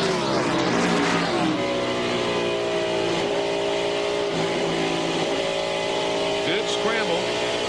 Looking back at Jeff Gordon, remember he has won here 3 times in a row. The team has not gotten the car as, whoa, hello. The team had not gotten the car as good as they wanted to have it before this race. They were working on it. It'd either be a little bit loose, it'd be a little bit pushy, and through all of it, they were not as fast as they had hoped to be. This is Blacker, the same car that won all 3 races here at Dover. And is he worrying the back end of Jeff Burton or what? Yeah, you can see it wiggling. A lot of movement back there. 1 7/10 seconds behind the race leader, Dale Jarrett. Eli, that car looked like a pumpkin Look at that face on that thing. I can see the mouth, the nose, and both eyes. Glenn Jarrett's watching this from the pit lane. Well, guys, I just asked Ray Evernham what Jeff was saying about the car. He says, well, now he says it's tight. It was real loose on the set before that, but they tightened it up. And it would probably be a little bit too tight or a lot tighter feeling to Jeff because they did get that looseness out of it. But I think once it settles in, it may be a little more to his liking. Ray says they just keep adjusting on it every opportunity, and hopefully eventually that they'll get it right. Up in the wall right there goes Brett Bodine. The close calls car has a close call with the wall. You can see the right side of the tires are rubbing the fenders there. That's the smoke you see coming out of the back of the 11 car of Brett Bodine. No caution. We are staying under green. Rodney Wise has not shown the yellow. Brett's coming towards the pit lane to the attention of Donnie Richardson and the crew. Here comes Ward Burton. He will pit as well as we are at lap number 200. 200 down, 300 to go. And those are the colors of the man in front. TNN Motorsports live coverage of the Miller 500 is brought to you by Napa Auto Parts. At Napa, we keep America running. And by Peerless Faucet, the do-it-for-yourself faucet. That's the great view from the Brute airship.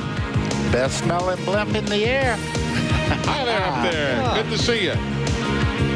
Nice day to be floating high over top the Monster Mile, Dover Downs International Speedway. Welcome back, everybody. Eli Gold, Dick Berggren, Buddy Baker, Glenn Jarrett, Matt Yoakum, and Steve Burns, who I see is watching them push Brett Bodine's car behind the wall. Yeah, Brett Bodine's car is being pushed behind. They thought that originally the oil line had come loose, but now they cannot get the thing restarted. They're going to try and push start it back up here on the horse racing track, believe it or not. Well, where better to find horsepower? Actually, the quickest car on the track is not that one, but on the stopwatches, it is Jeff Gordon. As we split the screen for you, you see the work going on Brett Bodine's car up there on that horse racing track. While Dale Jarrett leads, Jeff Gordon is right now the quickest on the track. There's Ernie, and he's still mired back in 13th spot. He's not moved any after that restart. Eli, there's been a change in the racetrack. As you can see, there is no sun on the surface itself. I think right now the racetrack may be getting a little bit better for the cars that were a little bit loose earlier in the race. And there you see 6th and 7th now. Kyle Petty and Jimmy Spencer. They have just swapped the position. Kyle is 6th, and Jimmy going a bit higher, as you see in the banking. He is 7th. What's the deal on Ernie Irvin, Matt? Are they concerned that he's just sitting for the moment? Mark Reno isn't too concerned about Ernie's car at the moment. He says, well, this set of tires, the car is a little bit loose compared to being tight before. He goes, we're just going to ride it out to our next stop, which should be around lap 285. And he says the fender is rubbing a little bit, but nothing to really be concerned about. Gary Bradbury in the garage. Ward Burton in the garage. Brett Bodine has taken his close calls car up onto the horse track where the crew is working. Those are the only 3 not on the racetrack right now. There you see Jeff Gordon in 2nd, Mark Martin in 3rd. Glenn Jarrett, he's just hanging right with him. Well, he is. Mark's going backwards just a little bit. His car's just a little bit loose right now. This set of tires, as Buddy said, the racetrack seems to have changed. However, with the cloud cover, I would have thought the track would have tightened up a little bit. But we got some guys now, both 28 and 6, saying that they're loose. You know, one of the things we're hearing more and more conversation about loose. Goodyear has changed the tires. There's about 3/16 of an inch more stagger here now than there was last fall. Means the left rear tire is a little smaller than the right rear tire, and that will tend to promote it. That will also tend to help the tire wear on the right front, which had been a problem here last fall. So tires are always a gamble, always a guessing game, with the engineers trying to figure out the best combinations, crews trying to figure out what to do to go as fast as they can. One thing that can happen when the racing surface itself gets a lot better, the right front gets better traction, that makes the back of the car want to kick out. So when it gets like it is right now, when it's cool, the whole race car gets better bite around the racetrack. Showing you the interval there between Martin and Jeff Gordon. Still looking for Dale Jarrett. And there you see the interval from first all the way back to second and third. You know, Jimmy Spencer's he was up in the fifth just there, and Kyle Petty has now moved into fifth, but Jimmy Spencer's having an excellent run today. He is. Jimmy's doing very, very well. Likes this track. So is Jarrett. But you know, as well as Jarrett is running, I am sure that before he got into that race car today, he was thinking about the last couple of years here at Dover. Remember, he had 4 DNFs in a row, all crashes before September of last year. But has he got his problems solved? We hope so. He has not DNF'd since June of '96 Pocono. Should he make it through today, Dale Jarrett will go an entire year finishing every single Winston Cup point race. An incredible accomplishment. They have gotten Brett Bodine's car refired, and he's coming down off the horse track towards the super speedway. What they find, Steve? Eli, they in fact found an oil leak. They had a little problem finding it, but they did pinpoint it. They got everything put back together, and he has left the barn. So he is 18 laps down, but Brett Bodine is back on the racetrack. There's Dale Jarrett putting a lap on Wally Dallenbach, who drives Robbie Gordon's car this weekend, as we're at lap 217. Winnebago Industries, the official motorhome of TNN, helping bring this telecast to you. Stop by your local Winnebago or Itasca dealer now and see the new models available. For more information on the Winnebago Motorsports team, please call 1-800-643-4892, extension 2. Commercial transportation for this broadcast has been provided by Ryder, the official transportation company of Opryland. This broadcast also sponsored by Featherlight Trailers, the official trailers of NASCAR, CART, IRL, and major sponsor of the NHRA. Remember to call Featherlight for all of your trailer needs at 800-800-1230 or 319-547-6000. We are live watching Dale Jarrett show the way here in the Miller 500, Dover Down Speedway in Delaware. Just an hour's drive from Philadelphia. There you see Jeff Burt. He's running in the 4th spot, Steve Burns. Yeah, the 99. They think they have a bad set of tires. We're going to head down and talk to Buddy Parent. Remember, they changed the air pressure back from the last set, but evidently they haven't gone the right way. So that's the update there as they try and do a little work and see where they can get that car dialed back in. Dale Jarrett putting a lap on Dave Marcus in the number 71. Eli, we constantly hear people say we got a bad set of tires. A lot of times they'll change the air pressure. It does not mean the set of tires all are bad. What happens is you try to adjust the car. Oh, Steve Grissom in the front straightaway. He spins down the main stretch, catches the wall inside and outside, and we are under caution. Steve Grissom, lap 225, and caution is on the speedway.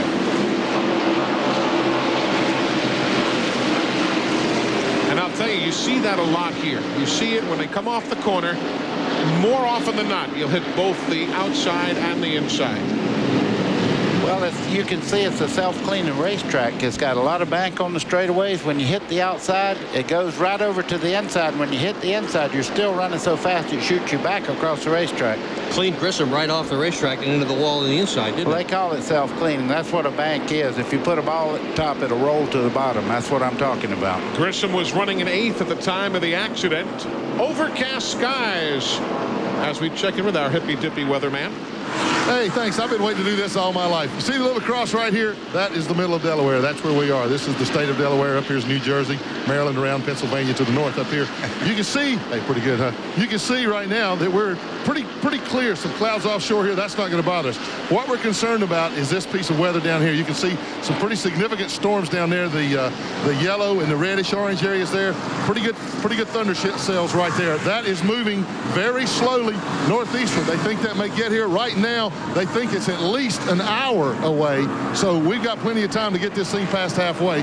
All the guys on the cars that are running up front, they're looking. They've all been over here looking at this weather map, trying to see just what they can plan on. Right now, they better plan on racing for at least another hour. Any cumulonimbuses in the area area there, Glenn? Say it again, Eli. Any cumulonimbuses in the area? Oh, yeah, there's a bunch of those. I saw some Cirrus and some of those other guys, too. Let's take a look again at what happened to Steve Grissom bringing out this caution. Let's watch here. Already off the outside wall. Eli was looking directly at him. He come off the corner, got a little bit too high, hit the outside wall, come across the racetrack, spun down into the inside wall, really hit hard on both sides. So Steve Grissom brings out that caution, and here come the lead machines. If you're not familiar with NASCAR Winston Cup racing, the first time they open the pit road, only the cars on the lead lap can make their stops, and after they leave, the others can come in. Steve Burns? Buddy Baker was exactly right a minute ago. Jeff Burton did not have a bad set of tires. He just wasn't happy with the air pressure adjustment. So they are going back to the set they were so happy with, and he's gone. Let's go back to the weatherman, Glenn Jarrett. Well, thanks, Steve. I'm down to Jeff Gordon's pit. They're cleaning the grill, changing all 4 tires on the car, making a chassis adjustment. They're still working on that car, getting it a little better to Jeff's liking. It was close last time. He was quick. Dale Jarrett made a slight chassis adjustment. He's down and away, it looks like. Wow, that was too close for me to call. Of those drag races right off the pit road. Especially here at Dover. That lead pit is such a great place to park. Speaking of drag races, coming up later today, the NHRA is live here on TNN from Heartland Park, Topeka, Kansas. But we are coming back in a moment. Welcome back. He installed his own faucet this weekend. Well, we appreciate that. All the folks from Peerless appreciate that as well. There's the top 10 as they came off the pit lane. Jeff Gordon for the first time today, taking over the lead over Dale Jarrett. They remain under caution, so it's time for us to bring you the AutoZone Tech Fact, brought to you by the more than 1,550 AutoZone stores across America. AutoZone, the best parts in auto parts. In 1997, the NASCAR Winston Cup Race Series will compete at 20 different racetracks. These racetracks are made up of all different sizes and configurations, so that will require a lot of different gear ratios to maximize our engine performance. Now, what we mean when we say we've changed the gear ratio, simply pulled the center section of the rear end housing out and replaced it with another one. Each track can require 2 to 3 different gear ratios. We have a practice gear, a qualifying gear, a race gear, and a backup. A Winston Cup team can use 75 to 80 different gear ratios throughout the season. On race morning, the most important decision we could make is what gear we put in the car. It's a whole lot more technical than a lot of folks know. And indeed, you can save a life, as you see Ray Evernham wearing the button 1-800-MARROW2. Get yourself tested and type for a bone marrow donation. Welcome back to Dover Downs Speedway in Delaware. Field will about get the 1-to-go signal next time by as Jeff Gordon leads. 10th race he has led in 1997. That brings a smile to Ray Evernham's face, doesn't it, Glenn? Well, it should. Ray, you guys have been working awfully hard adjusting on the car. Looks like you got it a little better now. It's getting a little bit better. It's still not right yet. You know, we've just got a great driver. He's sticking with us. We talked about this today. You know, the track was going to change and whatnot. We really haven't started making big adjustments yet. We're just trying to sort out tires. There's still a long way to go. There's some real strong cars in the field, so we'll see what happens the last 50 laps. And here's Matt Yoakum. This caution was a big break for Ernie Irvin. He was loose on that last set of tires, so he came in, got 4 fresh tires. They adjusted the car with air pressure and worked on the fender a little bit to pull it away from the tire. A quick update on Mark Martin. They took 1 pound of air out of the left rear. He was reported to be loose. And let's go to Steve Burns. Matt, Steve Grissom has been in here at least 4 or 5 times. When he bounced off the wall, they think they have the track bar rubbing. They just came in, took the right rear tire off to look, and they're still scratching their heads. Steve reporting a pretty bad vibration. So that's what's happening on the pit lane as we have 12 teams on the lead lap now, getting set to go back to green. Lap number 233. Up on the board right now. We'll take you upstairs to the best smelling blimp in the air. The Brute blimp. They'll give you the restart look. I wanted to do that. All right, go ahead. Let's get to racing. That's more important.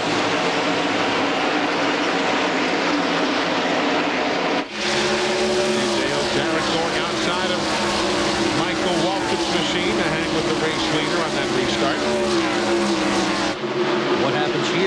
bunch of lap cars now that are able to get up in front of the guys who are on the lead laps. Look at this for the lead. I'm telling you, the 88 of Dale Jarrett come off the corner. He looked like he's running 10 miles an hour faster than Jeff Gordon to take the lead. Wow. Dale Jarrett just swings right by him, grabs the lead with Gordon now in second, lap 235. Gordon not even going to take a shot at him. Let him have it. Or is he? Well, what he's trying to do now is stay right up under the back of the 88 car. The Ford sometimes have a tendency to get a little bit loose if you can stay right up under the back part of the car there. As you start off the corner, you see Dale Jarrett gets a great drive, though. He's not having any problems. That car is working. You know, it doesn't seem to matter whether it's overcast or sunny or whatever it is. Jarrett has been fast. Right now, the sun is leaking through just a little bit. And that'll change the racetrack yet again. Here comes Gordon. Can't make the pass as they dive into the corner.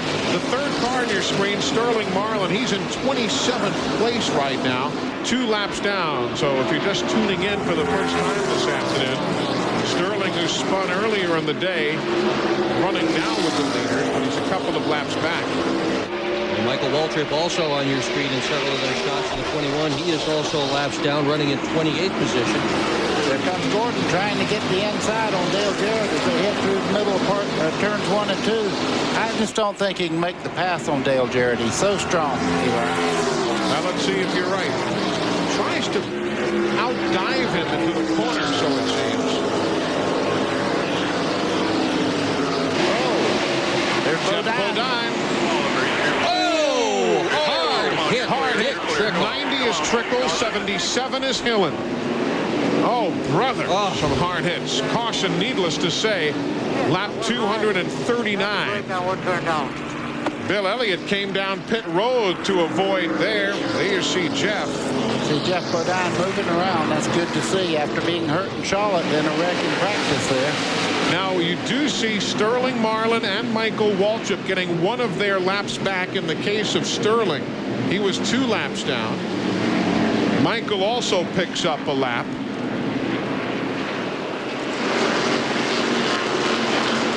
We'll get everything sorted out for you. You see Jeff Bodine walking away from the QVC car. That is he with the 2 medical folks to his left. They're still checking inside both Dick Trickle and Bobby Hillen's cars. The window net is down, and you can see Bobby moving around in that car just a bit. When you think about Jeff Bodine, 3 engines in a row, and now a destroyed car at Charlotte. He's checking on Trickle. I see Trickle. You saw Dick looking around in there.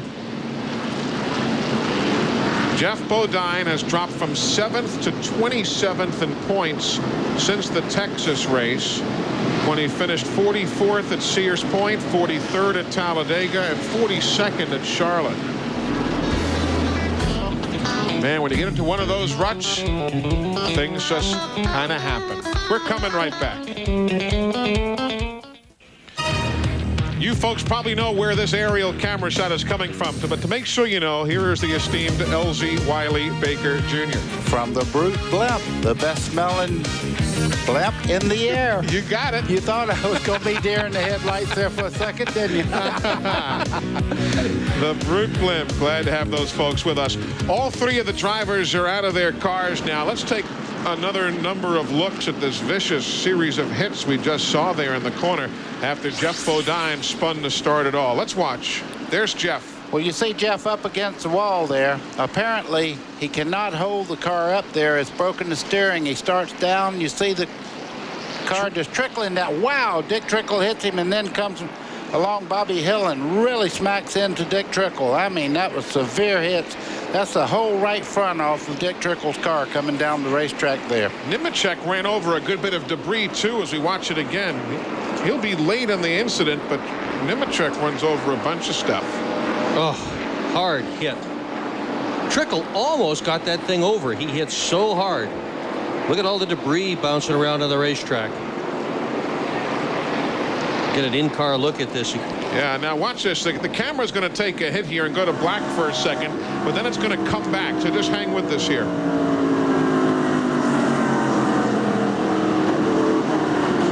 Wow. Bill Elliott, I told you he went down pit road. That's what he made his move right there. Mark Kuchin from TNN. That's why I'm up here. I do not ever want to see that again in real. I bet. We are at 243 laps, 7 miles shy of halfway. Dale Jarrett is the leader in Dover. Welcome back, everybody, as we continue. Track cleanup underway in the aftermath of that 3-car accident up in turns 3 and 4. Let's take a look at the Haviland point standings for you. Haviland Formula 3 motor oil adds more life to your car. Doesn't get a whole heck of a lot tighter than that. Of course, Dale Jarrett is our race leader, and there you see him in 3rd in the point standings right now. Pretty good battle here in the mid stages. There's Todd Parrott climbing down from on top of the war wagon. Glenn? Well, Todd, you guys have been chasing the 88 a little bit today, too. I know you've been making quite a few adjustments. How's the car now? It's not bad. You know, this set of tires we got on the car right now is just a little bit loose. We've been fighting. But there at the start of the race, it was real loose, and got it tightened up a little bit. Wasn't too bad. Now the set of tires here, the car's a little bit loose. All in all, it's not too bad. Just real sorry that had that bad luck down on the end of pit road. You know, they flipped the paddle board right in front of Dale, and he had to slam on the brakes, and the 28 car didn't have nowhere to go. So we hate that for them guys because they had a great race car. Well, now, of all the things you're doing to the race car, I saw your main concern a while ago was working on the ladder here. What were you doing? Well, this fat guy weighs a lot and just stands on this metal right here. His feet hurt, so I had to pad it up a little bit and get her just right. Spoken like a true fat guy. I'll be darned if I'm going to jump into this one. There's the damage on the right rear corner of Dale Jarrett's car. Occurred earlier today. Here it is again. Watch that. Here comes Trickle. Oh. Wham. And there's Hillen. Trickle is going to remember this weekend between yesterday's crash and this. Wow. That spindle, the whole front attachment there off of Bodine's car that was not completely loose and down pit road. Matt Yoakum's with Jeff Bodine right now. Scary moment there, Matt. Well, the good news, Eli, Jeff has walked out of the infield care center under his own power. The car, not so lucky, has come in on the hook. Looks pretty bad. Jeff, what happened? Just, I guess, greed, stupidity out there by a driver. I let Terry go by. I'd passed him, but he was in the lead lap. I was kind of holding him up, so I was letting him go by in a 3, and there's a big hole between us, and I was just getting down in the hole between Terry and the guy behind, and the guy behind got a little greedy, drove in there and run into me. It's really crazy. This time of the race, he saw that I let the 5-car go by, give him a break, and he didn't want to give me a break. He caused a heck of a wreck, and I guess maybe he should own his own car for a while. Maybe he does. I don't know. But that was really a bad move. And I'm sorry, we had a great car. We got lapped down. We had a pit and got behind a lot of cars and got held up by those cars, and leaders caught me and lapped me. But our car was as fast, or a lot of times faster than lead cars. You came off the wall so fast. Did you not have any brakes? I had the brakes on. I don't know if I didn't have any or just because you get up in the slippery stuff, and that's quite a bank. You just slide down. It wouldn't stop. I knew what was coming. I knew somebody was going to hit me, and I'm just glad I didn't get hit in the door. I got hit in the left front. Well, the good news is Jeff Bodine is okay. Jeff is, and right, it's 24 degrees of banking that Dover Downs has. There's Terry Labonte. We kind of just looked back on the video, and we don't go all the way back to what the start of the incident was that Jeff was talking about, so we don't have any visuals to share with you. Dick Trickle has just come out of the care center, Matt. Dick Trickle, boy, 2 tough days for you. Well, you know, that's the deal where I was a victim here again, you know. And, Jeff, talking to him back in the ambulance, he tried to let Bodine go and let Labonte go and slipped in a hole and got hit in the back. We come around, here's a crash. My spotter gave me a good warning, but the more I tried to slow down, the more it wouldn't turn. And, I thought this car, Jeff was trying to stop his car from sliding down the track. It wouldn't happen. I'm trying to cut below him. And, pretty soon, all 3 of us met in one place. I hate it for the Heiligmeyer crew and stuff. They've been working so hard, and we had a top 10 car coming there, and a good finish. I felt good. The car was driving decent. A little tight at the start, but I think we're going to be, a good top 10 car at the end of the race. Well, that's good news. Dick Trickle's okay. This also marked the debut of Tommy Baldwin Jr. as their new crew chief here at Dover. Right, he came over from Rainier Walsh Racing, where he was crew chief earlier for Greg Sachs. Of course, he's worked for Hendrick Motorsports, and his dad, a great modified ace up on Long Island.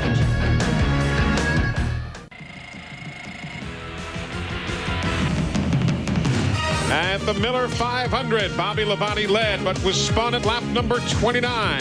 Lap number 43, Ward Burton, Gary Bradbury, John Andretti spin off turn number 2. Then pit stops, lap 186, pardon me, coming through. Ernie Irvin and Dale Jarrett get together. Rodney Wise atop the flag stand as we get set to go back to green halfway home. And remember, only 4 of 11 races have been won by the driver leading at halfway. Matt Yoakum's in the garage area. Eli, another victim in that last altercation was Bobby Hillen. Bobby, what happened through your vantage point? I'll tell you what, all I saw was Jeff he was up against the wall, and I started slowing down. I didn't think any big deal. I was just slowing down, and he started coming down the track. And I said, well, okay, I need to squirt on the throttle and get down below him, because I was already down on the bottom. And so I kind of squirted back on the throttle, and bam, out of nowhere, Jeff and Trickle hit and knocked Trickle just right on top of me. I'm like, whoa, where'd that come from? It just, that's just a classic example of a racing accident. I mean, I don't know how it happened. It just happened. Tore our car up pretty bad. Well, the good news is he's okay, Eli. And that is the best news as we are back under green. As you see, just past halfway. It is now an official race. The Miller 500 is lap 252. Rusty Wallace is on the tail end of the lead lap now. You see him jumping out just in front of the 88 Dale Jarrett. Wallace has been struggling all day long, get down a lap early. Reminiscent of last week at Charlotte, get down a lap early. Ultimately wound up finishing second last week in the 600-miler there. Deja vu all over again.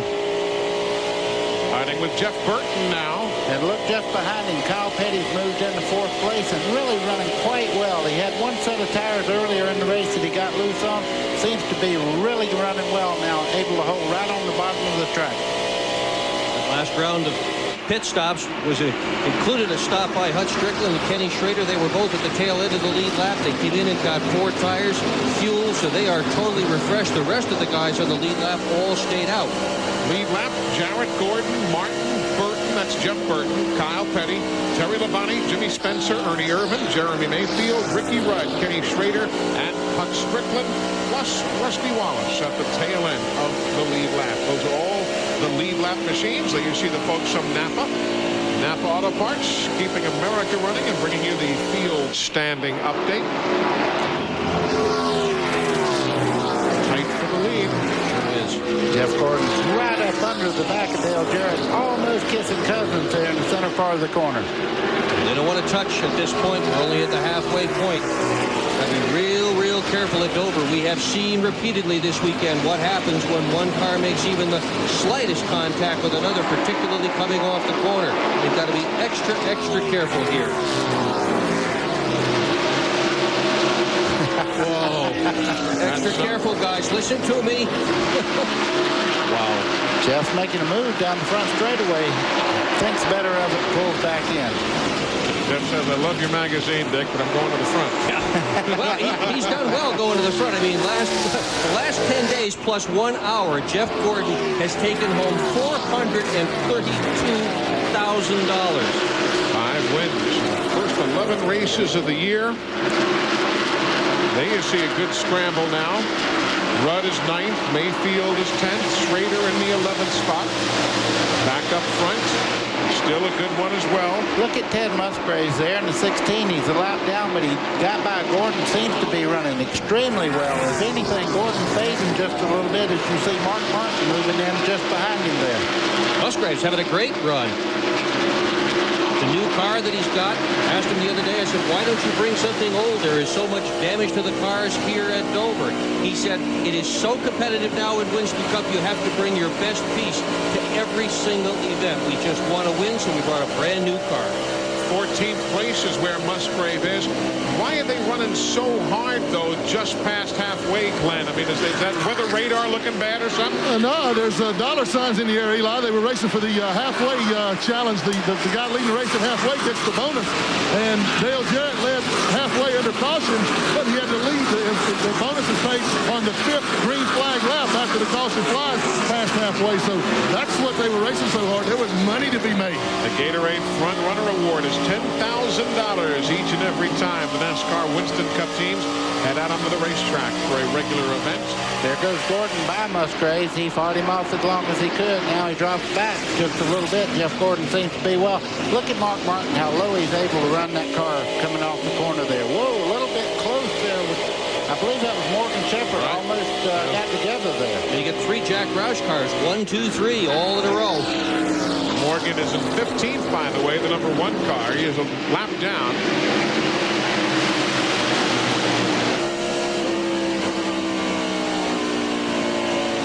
Just past halfway.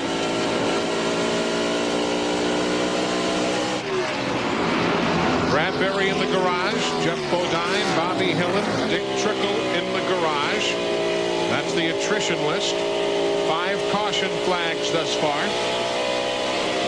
The first at lap 29, the most recent at lap 239.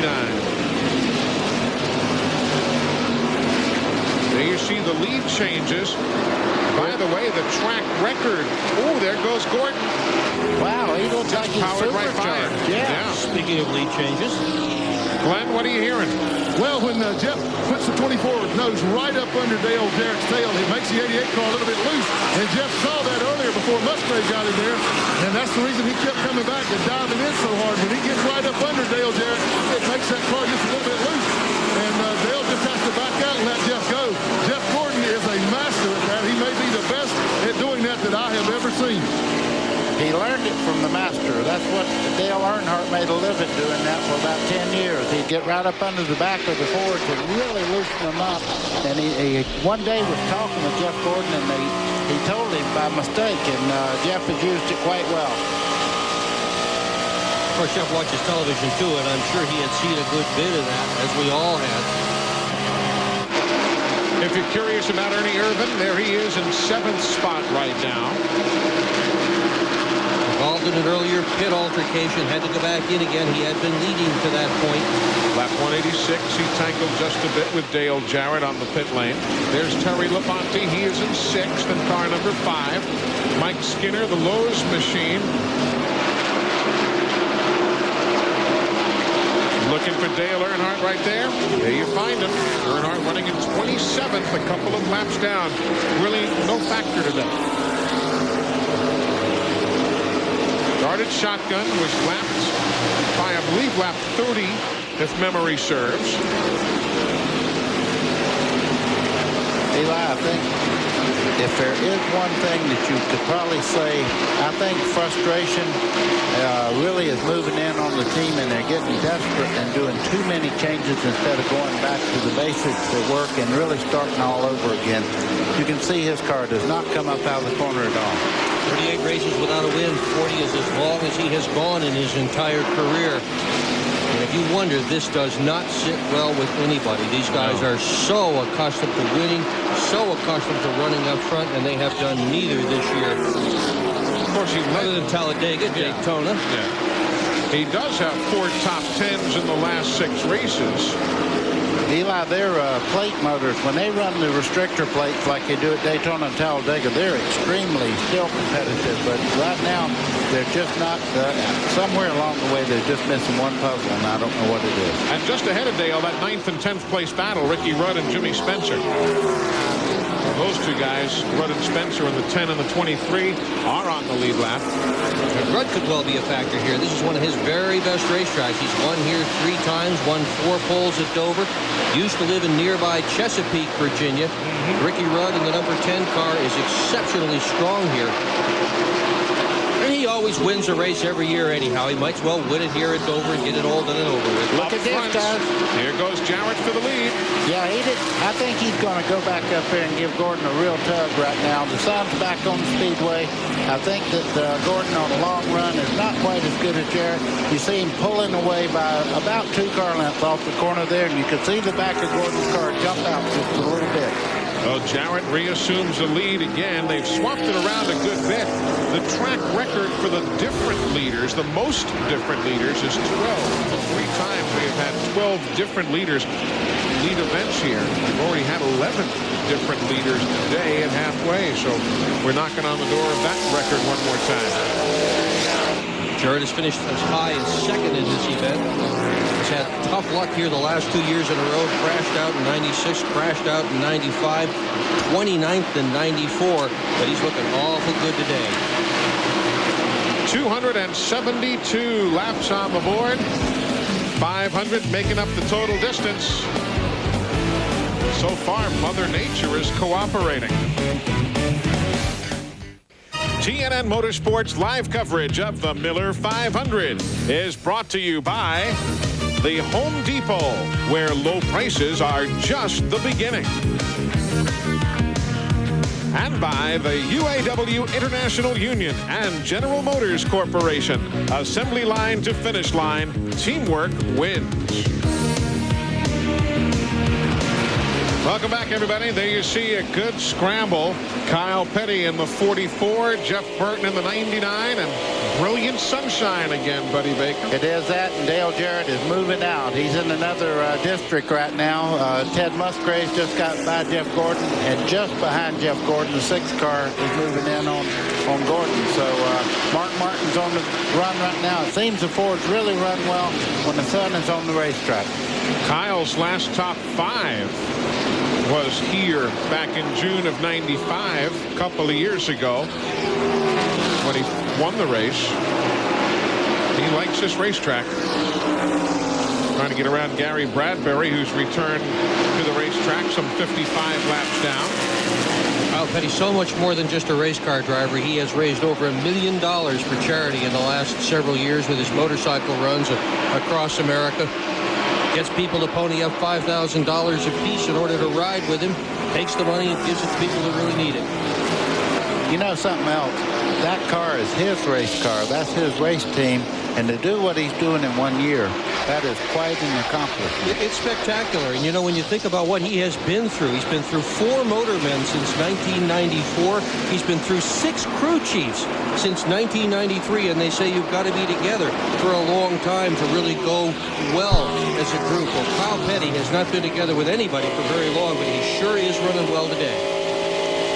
If you're a fan of Russell William Wallace, there he is, still on the tail end of the lead lap in 13th position.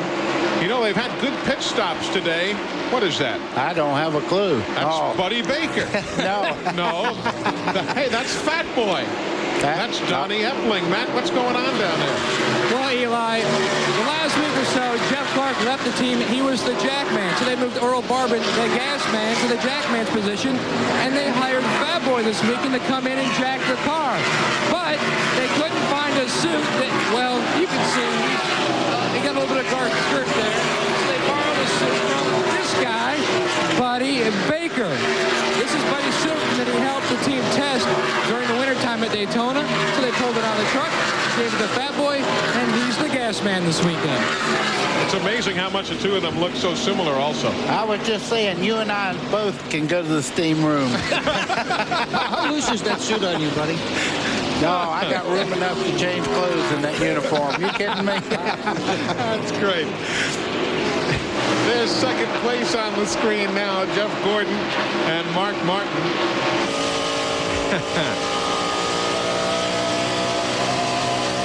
You know, you see these rods coming down to the dashboard on the 6th car. Actually, what happened, they put that Lexan windshield in these cars, and there's so much pressure on that Lexan to fold it in and change the contour of the windshield that they actually beef it up there to keep it from sinking in the middle part of the Lexan windshield. Now, Little just came onto pit road. He's had contact with somebody else and bending the car out with new tires on it. There it is, right there. Yeah, and on the left rear of his machine, they pulled off some sheet metal back there. The guy's working around the left rear. Chad's in 32nd spot in the John Deere Pontiac. Worked with us on the telecast yesterday of the NASCAR Busch Series. Hope you were able to join us for that with Bobby Labonte going to victory lane. But a lot of work there. Somebody got into him on, there you see what was, took a chomp out of the left rear. No, indeed that. But look at the way Mark Martin is reeling in Jeff Gordon. You're riding with Mark Martin right now. You see Jeff Gordon's car going way, way high in the corner. Mark is running very, very low through the corner. He's good here. Got 103 laps here last fall. Meanwhile, back up front, there's Dale Jarrett showing the way. Dale took the lead at lap 271. Most recently, we're now at lap 287.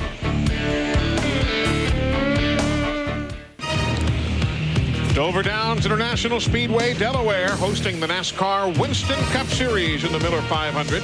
And Opryland is going to be hosting you for the Food Lion TNN Motorsports Salute to Motorsports. It's coming up at Opryland June 25th through 29th. Want the details? Want to find out who all's going to be there? Just call 615-889-6611. Who all is an Alabama term, by the way, if you're curious. Who all's going to be there? Let's give him that phone call, give him that phone number, and get all the information you need about the TNN Salute to Motorsports. Ricky Rudd in the 10. Jeremy Mayfield in the 37. Really great to see Mayfield having this kind of a run here this weekend. Using his Bristol car, another concrete racetrack. Rudd and Mayfield to Ronnie Hopkins chassis for Mayfield. They have a little higher frame height. It's not one of the new Levitt cars. He'll be back to one of those at Pocono, but it's nice to see him running this well, Steve. Eli, Paul Andrews, the crew chief, was just talking to Jeremy Mayfield when we came back from break, and he said, "You're doing a good job hanging right behind that car in front of you." And Paul Andrews used to be Jeff Bodine's crew chief. He's got a lot of experience. Here you see Chad Little going by. Remember, Chad has fresher tires. You saw him on pit road a few moments ago, but great to see Jeremy Mayfield having a super run here today. He's now being posted in 8th. As you look at these pictures, if it seems to you as if most of the pictures show the cars in the corners, that's the way it is. Put a stopwatch on the cars here at Dover, Delaware, and you'll see them run through the corners about 8 seconds.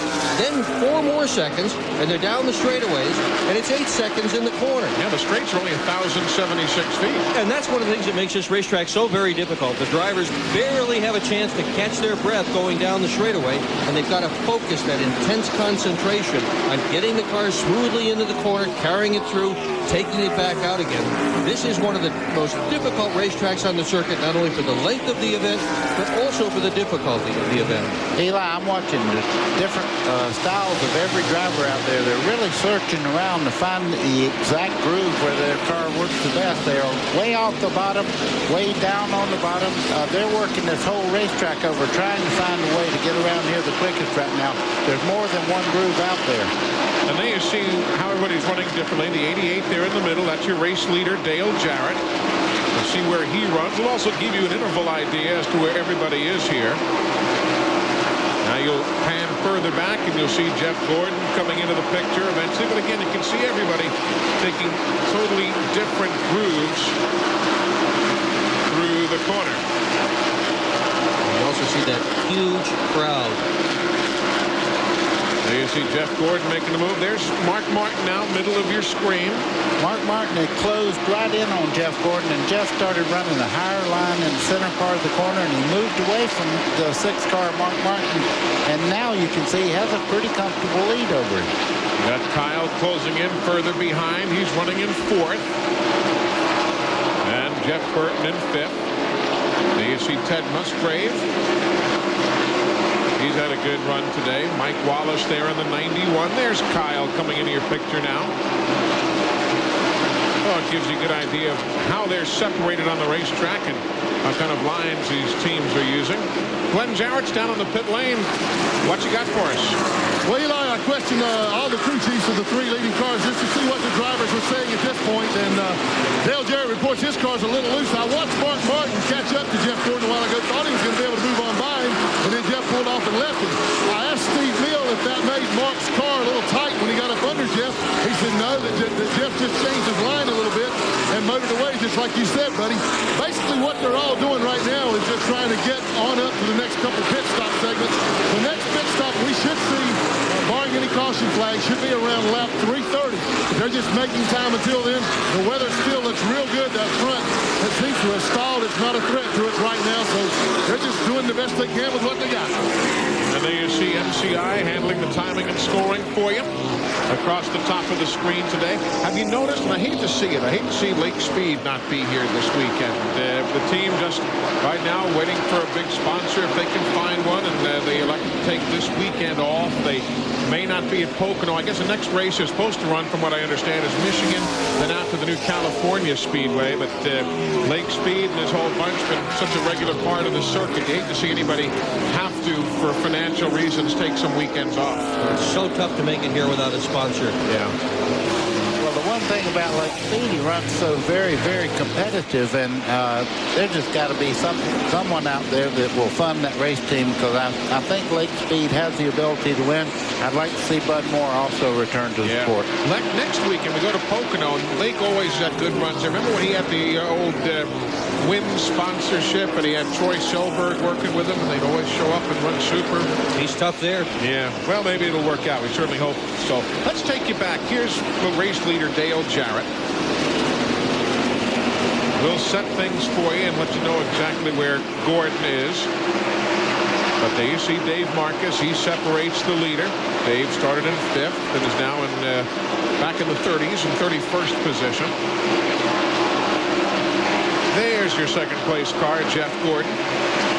Third place, Mark Martin. Fourth place is Kyle Petty, but that car is Musgrave. Ted is a lap down. He's in 14th spot. There's Steve Grissom. He was involved in an accident back at lap 225. Grissom is in 30th spot. There's Kyle Petty, 4th place. So that's the spread between the lead and Kyle. Here's Darrell Waltrip. He's just ahead of Jeff Burton. DW is in 35th. Jeff Burton, the 99, he is running in 5th. There's Mike Wallace in the rolling Spam can. Mike is 32nd right now. There's Ward Burton. He's been in and out of the garage today after that accident at lap 43.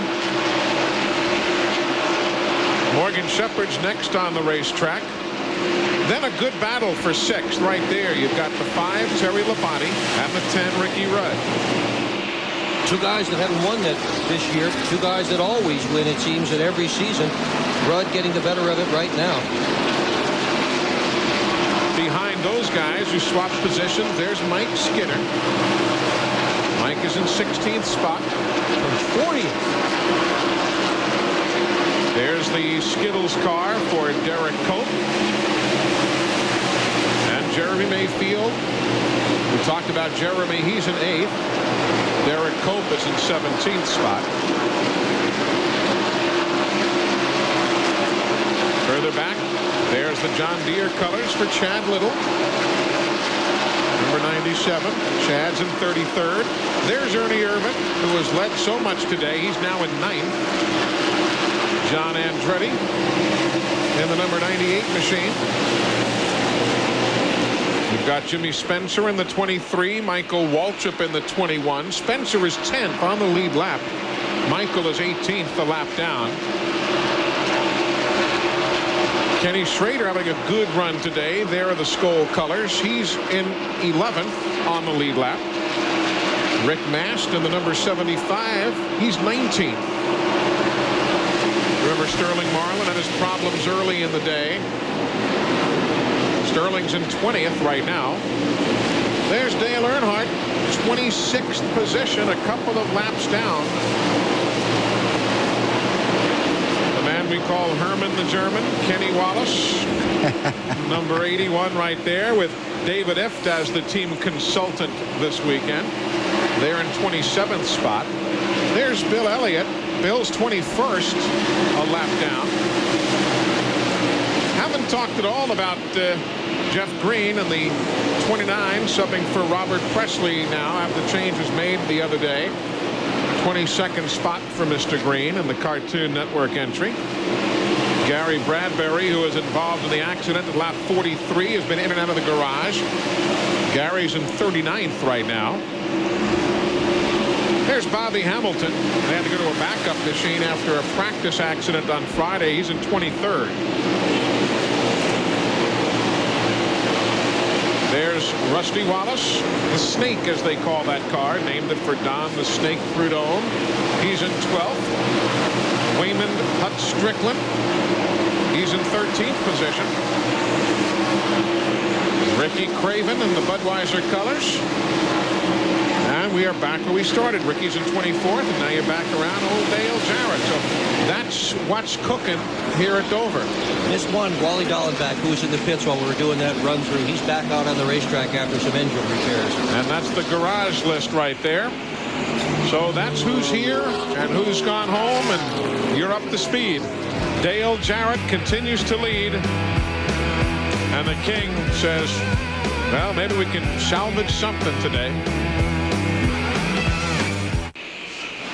Caution on the speedway. Morgan Shepherd has just brushed the wall in turns 3 and 4. He let a good bit of debris lag behind his machine in the middle of a sequencing of pit stops. Here's what happened, folks. Up he went, just kissed the wall coming off the corner. Ever so easy to do, especially when the tires are getting worn down, which is where we are at right now. Had all sorts of parts and pieces coming out behind the car, and they're going to have to clean that up. Rusty Wallace is going to the garage right there. He made a pit stop moments ago at lap 317. We're now at 321. They had the hood up as they do now. And Robin Pemberton and the boys going to have to figure out exactly what's going. Engine problems, obviously. Three-time winner here behind the wall. He'll not win today. Wally Dallenbach has also taken his car to the horse track right in the middle of the pit road area.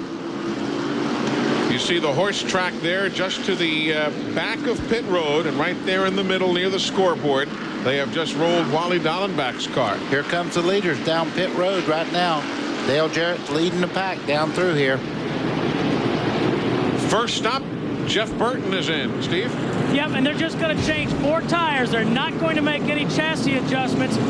Talked to the car chief, Frank Stoddard. He said the tires have been very consistent. They're very pleased with the way they've been doing, with the exception of that one set. Let's go now to Matt Yoakum. Mark Martin comes to a stop.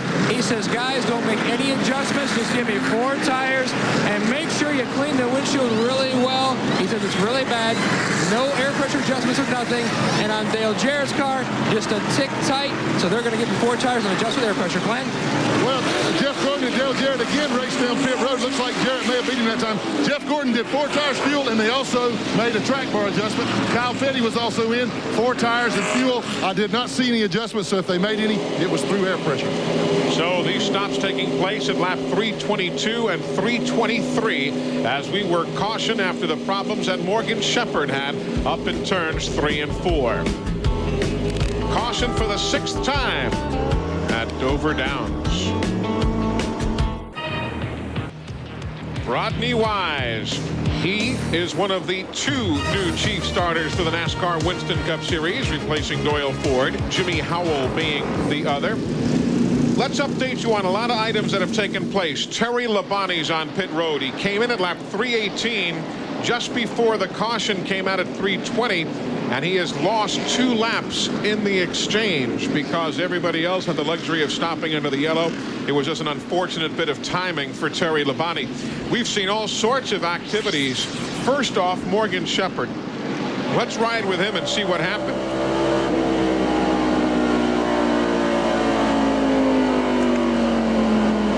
Whoa. Just pushed right up in there, buddy. What he did, drove it down in there, and the right front went flat. He had no way of turning that car. He went straight up and hit the outside wall. Now watch the left-hand corner of your screen here. First you had Johnny Benson coming off pit road. He and Steve Grissom got together. Now Earnhardt and Rick Mast get together on pit road. All of that just moments ago.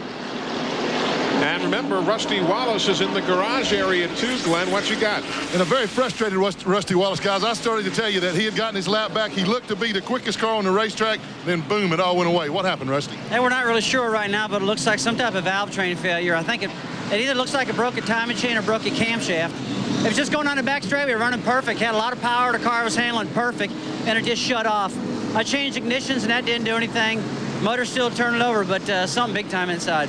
Been a frustrating year for you. It's either been feast or famine. Well, it's been feast or famine, you're right, but boy, the car has been really fast all year long, and we're real pushy at the beginning of the race, and then we did some work and got it real loose, and then we got it just perfect, and it was a real hot rod just then. Just too bad we couldn't done it. Well, it is too bad. He had a very quick race car. Steve? At Glenn, compound Morgan Shepherd's problems, they also ran out of gas. Part of his brake rotor is sitting out on the track. Now take a look. We're in Jeff Gordon's pits.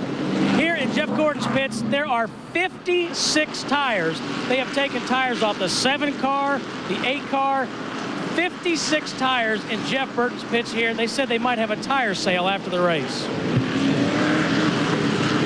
I'll tell you, that's a lot of good years there. There's Wally Dallenbach in the Robbie Gordon car here this weekend. That's on that horse track we were telling you about, just behind the main pit road area. And Mike Hillman in the bunch, and a lot of folks trying to pour over that and see what's going on. You know, Rusty talking about an up and down year. 6 top 10s, 6 DNFs for Rusty Wallace so far this year. Strange season for him. We are under caution. Caution for the 6th time. Lap 326 at Dover.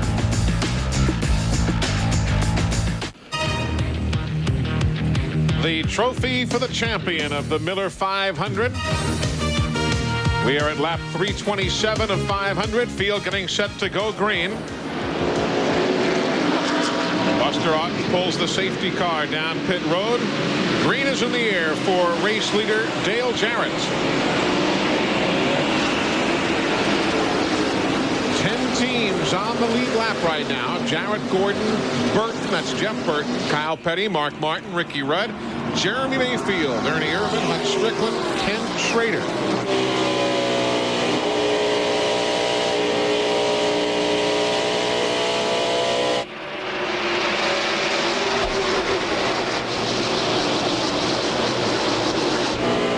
What a year Dale Jarrett is having. Incredible year. 2 wins. Coming into today, he had led the most miles and the most laps of anybody. Whoa. Jeff Gordon almost got into Spencer. Spencer trying to get by Kenny Wallace as they were going down the back straightaway. They almost made contact there. Meanwhile, Jeff Burton, you see him right there behind Jeff Gordon. What's cooking in his pit, Matt? Looks like some activity.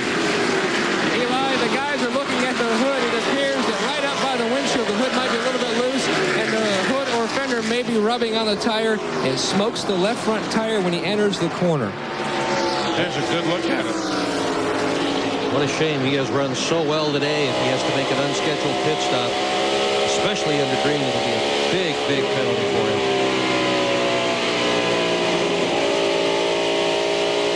Watch Spencer and Gordon again. They're still battling. Watch it earlier. Okay, Spencer was just looking to pass Wallace there as they come off the corner. He jerked the wheel real hard, and he almost lost the back of the car. Back now. Remember that Spencer is not on the lead lap.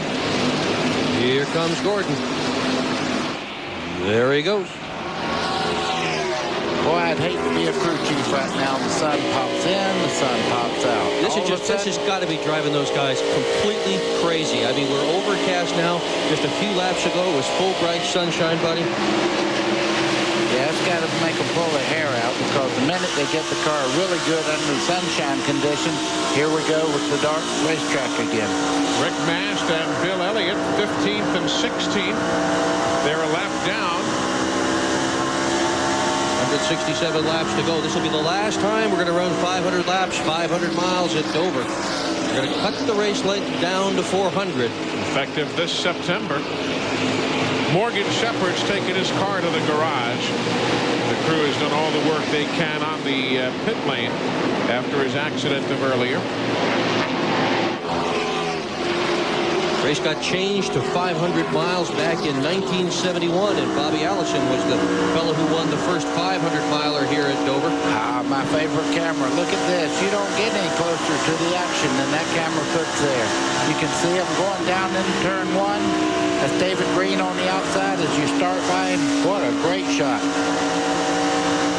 Just ahead of this car is Kenny Schrader in the 33 Skoll Bandit.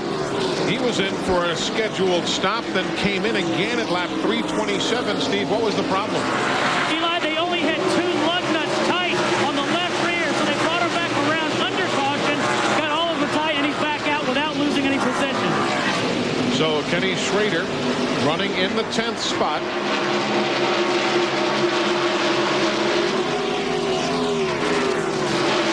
I'll tell you one thing. Kyle Petty is absolutely flying in this Hot Wheels 44 here. He has moved up into 3rd right now. He's picking them up and putting them down. But have a birthday tomorrow. He's going to be 37 years old. He said, that's why I don't charge into the turns. I'm too old for that kind of stuff. He really did say that. Hard to imagine Kyle Petty, 37 years old. Still remember him, 1979 Daytona. First race he ever ran, he won at Daytona. The ARCA 200. Yeah. Sure. Yeah. This is looking out the back of Jeff Burton's car, and just behind him is Mark Martin moving in just behind him there. And this is directly behind Kyle, too. So Kyle's 3rd, but he has a lot of company right on his rear deck. Pierce finished on Wally Dallenbach's car. He'll be rejoining the race in a moment or so.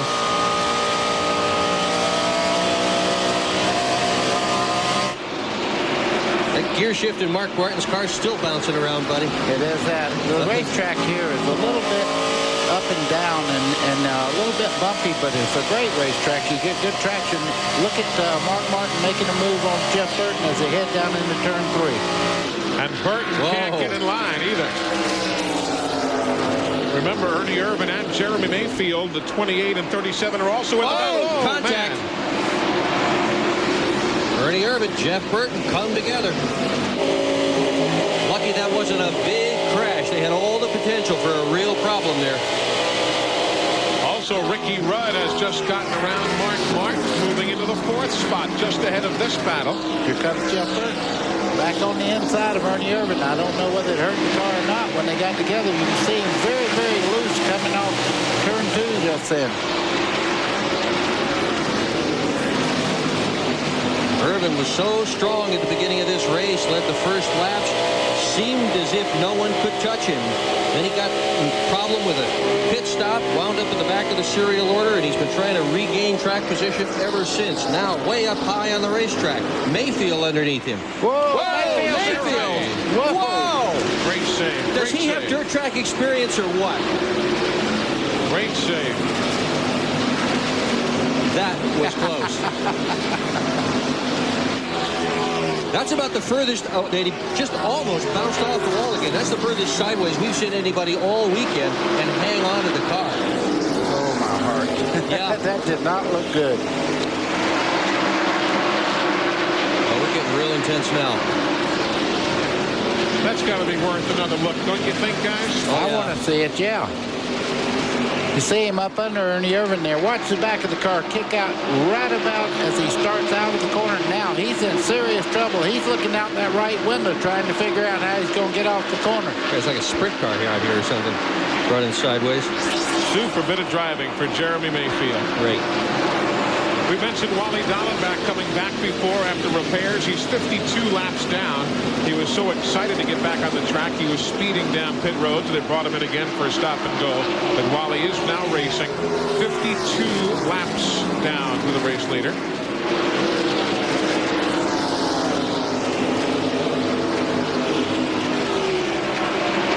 .345 laps complete of 500. Well, that little slip and slide certainly hasn't slowed Mayfield down at all, has he? No, he's still 9th. He's still right on the gas, too. And going for 8th there against Hut Strickland. Well, I'm going to tell you something. Got him. He got lucky that one time and saved it, but that car is extremely loose up under other cars. If I was him, I believe I'd take a wider line coming off the corners. And we told you before, Ricky Rudd passed Mark Martin. Now Mark's going to pass him right back in turn number 2. That'll give Martin 4th and Rudd back to 5th. So far. That's always the operative term here. So far. Yeah, it is. Because so much stuff can happen at Dover. And it can happen so far. Yeah, and it can happen so quickly. Ricky Rudd, Mr. Tenacious, on the tail end of Mark Martin's car here. Well, guys, the sun just popped back out again, so those that run well on the sunny track are back in business. For about 5 laps until the sun goes away. Yeah. Ricky Rudd, 573 career starts, 17 career wins. And you got to go back to 1976, 21 years ago. Ricky's first Dover 500 when his family used to field that old Chevrolet of theirs. Yeah. 3 wins here, about a 6th of his career wins have come here at Dover, Delaware. None of them on the concrete. Put concrete down here for the race of June 1995. All of Ricky's wins came before that.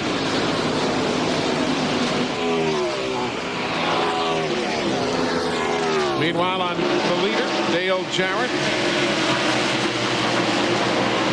A little paper there on the front end of the car.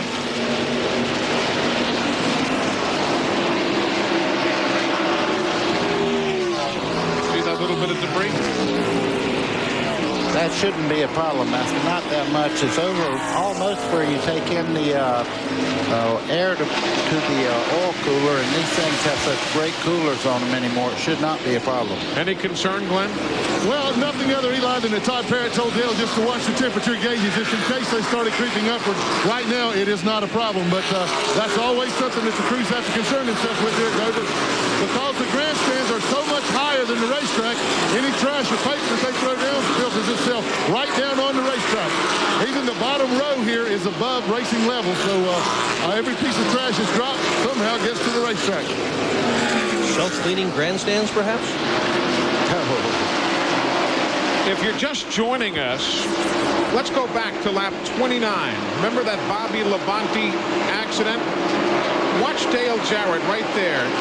Look how close he is to getting taken out way back around 12:15 this afternoon. He avoided the wreck, and here we are at 3:20 and the man's leading. He showed you what a professional does when there's a wreck in front of him. He did not turn the car sideways and get it out of shape. He drove it directly on the outside and kept control all the way through there. Did not lock the brakes up. Didn't get collected from the back. He did a great job.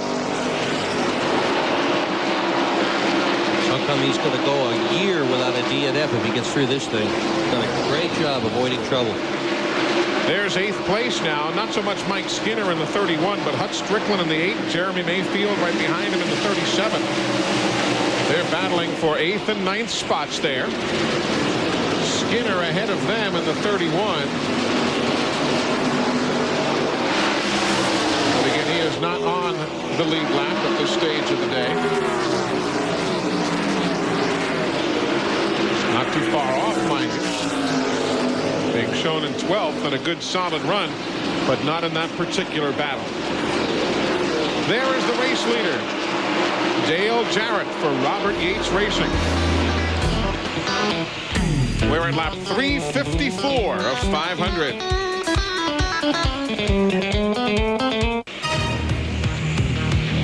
Welcome back to the Miller 500. NASCAR Winston Cup Racing on TNN Motorsports live at Dover Downs Speedway in Delaware. And as Scooby-Doo would say, front row.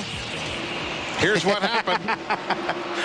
Oh, he's very high coming off turn 2 over there. Hit the wall very hard. You can see a lot of damage to the right side. Jeff Green was very, very lucky not to get down into Terry Labonte.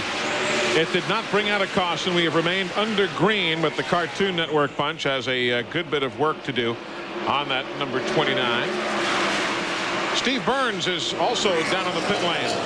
Eli, Jeff Green has a multitude of problems from that incident with the wall. The towing is off and have a broken brake line. They wanted to go back to the garage, but Jeff is saying, I can't get the thing to move. So right now they're essentially stuck on pit road. The they'll try and do something to get him out of that predicament. Of course, NASCAR realized that if you have a lot of work to do, they want you to do it behind the wall, if not in the garage, but not on the pit road. Eli, you're seeing Jeff Gordon there running in second place, but just behind him, Kyle Petty is really picking him up, putting him down. He's pulled down within 10 car lengths of Jeff Gordon now. Right now, the leader coming across the stripe. Here comes second and third spot. That battle is 5 1/10. 5 1/10 seconds behind the race leader. They've gotten Jeff Green's car back in gear. But the right front wheel isn't turning. He's driving down pit road, and the right front wheel isn't turning at all, but he's headed in the direction of the garage. And there's your spread on the racetrack right now. 5 1/10 seconds from first place back to second and third. A lot of pretty good pit stops today, Glenn, and I'm sure there are some of these teams that like to kind of have back, huh? Well, these are the guys in the MBNA Pontiac, Ward Burton. They are studying their pit stop. They like that one. But they have rerun this video a couple of times. They got quite an entertainment center down here. The screen on the left is the monitor for that's hooked up to the VCR so they can study their pit crews. Then they got a compact screen for their computer. They got a television. They got home entertainment. They got radio. Man, they got everything down here. It attracts quite a crowd down here. But that's a good idea. Real on-the-job training. You see the camera above the pit stop there. That's where they get this shot from. They record that, then they come study it. If they have a problem, they can work it out right here at the racetrack. What'll they think of next? 367 laps on the board right now. Dale Jarrett leads. There's Terry Labonte with Bill Elliott behind him. Terry's in 22nd. Remember, he lost 2 laps during that ill-timed pit stop. He pitted just before a caution came out in lap 318. Tough to battle back from that kind of a problem, isn't it?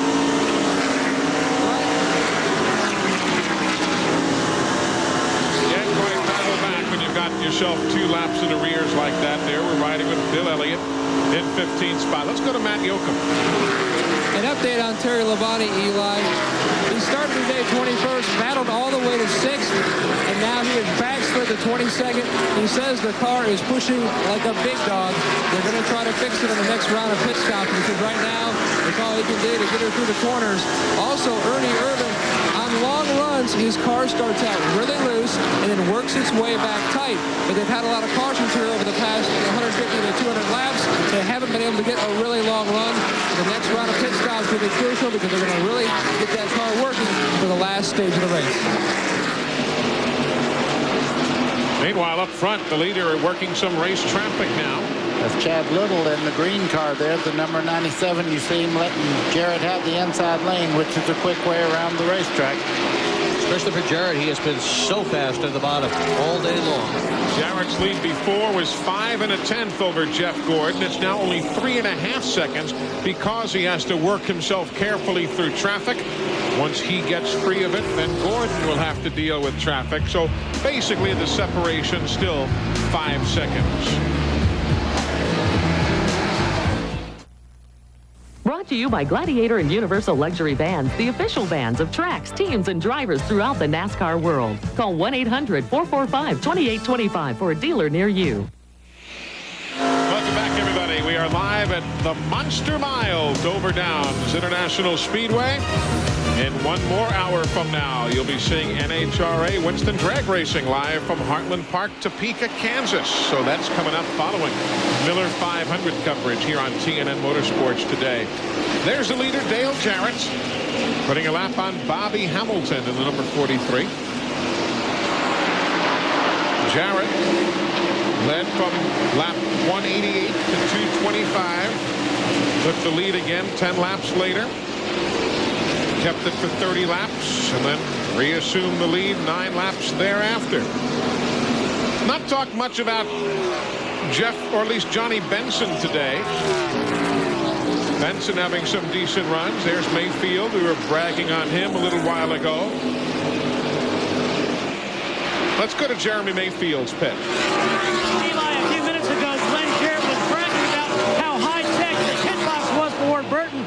Well, not to be outdone in Jeremy's pit, car owner Michael Granifus is using it to work on his tan, getting a little sun on the bottom part of his leg. From what I can see, he needs it. It's Michael's idea of the Riviera. Well, for a racer, that would be. Yeah, the Delaware Riviera. We're very close to the ocean here. May as well enjoy the nice weather. And it has turned out to be a pretty nice day here. Really has. Sun poking in and out, driving the crew chiefs crazy, but it's kept the rain away, so it sure is looking like we're going to see all 500 laps here at Dover. And this guy keeps going the way he's going.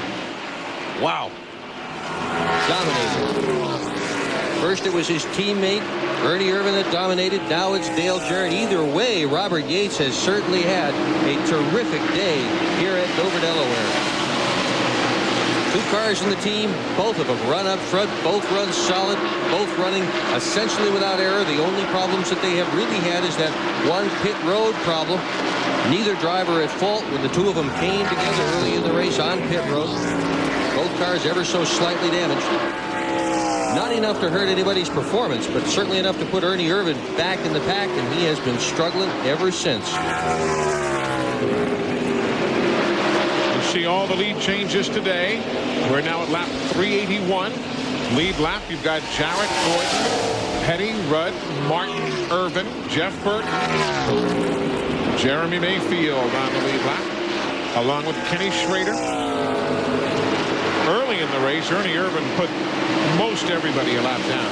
He had lapped all the way up to 17th spot before we had a caution flag that put an end to that juggernaut for a while.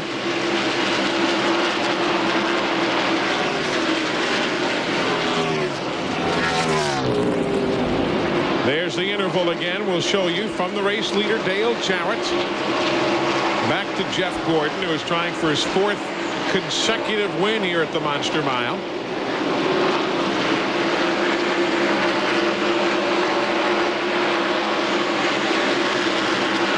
There you see the lap machines right there. Derek Cope, he's lapped. So is Bobby Hamilton.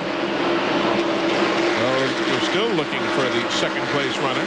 There's Nemechek. There's Benson. We were talking about him before. He's had some super runs here in the NASCAR Busch Series. And then behind, indeed he did. Indeed he did. Then finally behind him, you'll find Jeff Gordon, who is running in the 2nd spot. So we'll get a stopwatch going up here in the tower and give you that entire interval. 1st to 2nd is now 6 seconds. And it's growing. Yes, it is. Lap 360 was 4.87. It's getting bigger. There's Kyle. He is 3rd. He's about 8 seconds behind the leader. Now we're showing you some more lap machines. We're looking next for Ricky Rudd. He's running in 4th, and there he is. 5th place is Mark Martin. He's behind Chad Little. Chad is behind Ricky, and then you'll get to Mark Martin, who right now goes around Chad Little, so he'll have clear sailing to try and chase down 4th place. Mike Wallace there, and John Andretti. Their lapped machines. 6th place, Ernie Irvan. Right there, going into the crossover bridge. There is Ernie. Basically, you're looking at a full lap that some of these machines are down to the race leader, Dale Jarrett. There's Ted Musgrave. He's in the 11th spot. Jeff Burton is there. He's in 7th.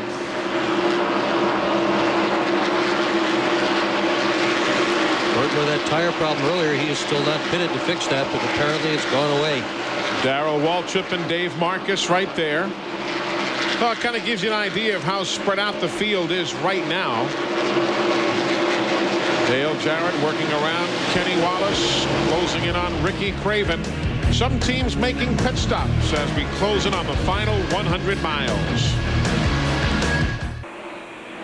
Dale Jarrett continues to lead, and the lead remains at about 6.5 seconds. Meanwhile, Hurricane Jarrett is over at the weather radar.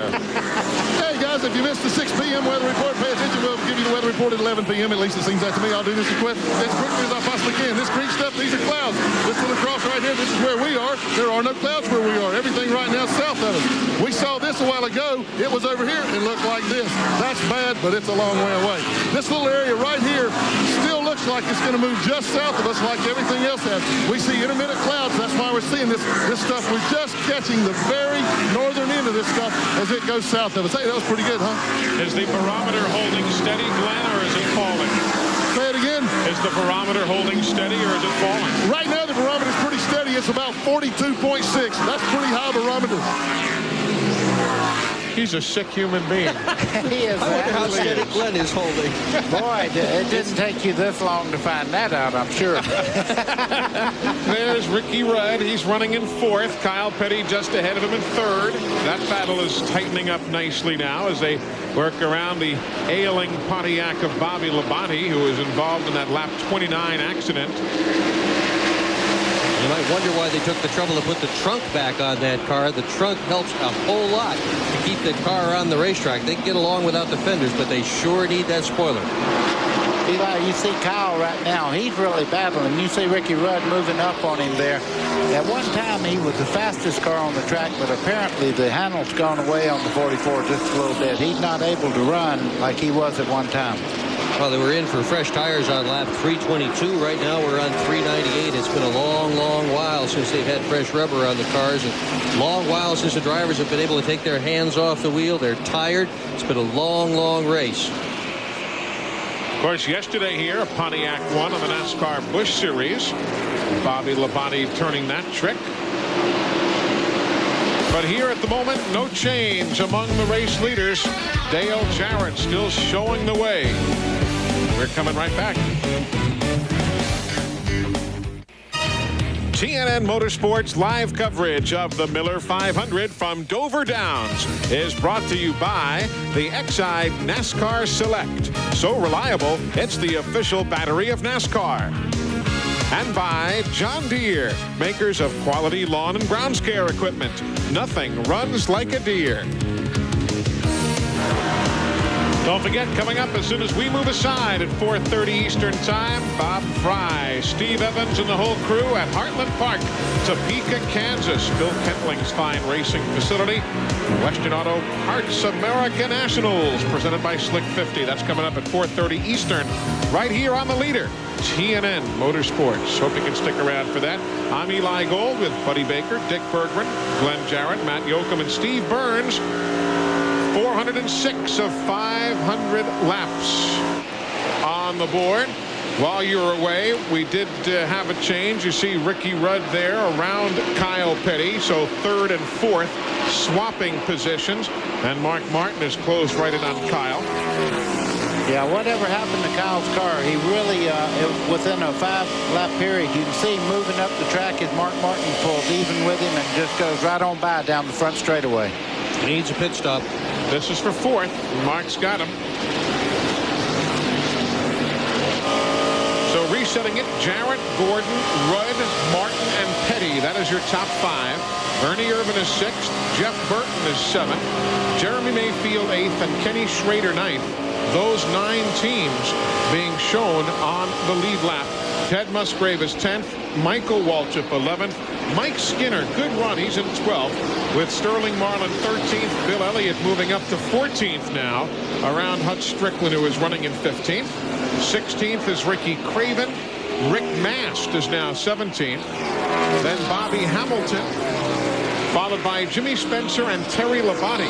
That is your top 20 here at lap number 409. Eli, I was watching Ernie Irvin just a second ago. He is one of the fastest cars on the racetrack. He had terrible track position after he and his teammate Dale Jarrett got together on the pit road.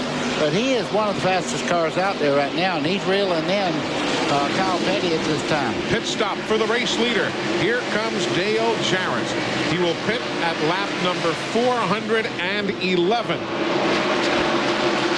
Here comes Jeff Gordon. He will come in as well. Let's go to Matt Yoakum.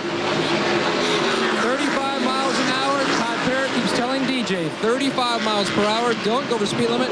He comes to a stop. It'll be a 4-tire stop. Dale told Todd, don't make any changes. Just clean their windshield real well. Don't make any changes. I like the way the car is handling.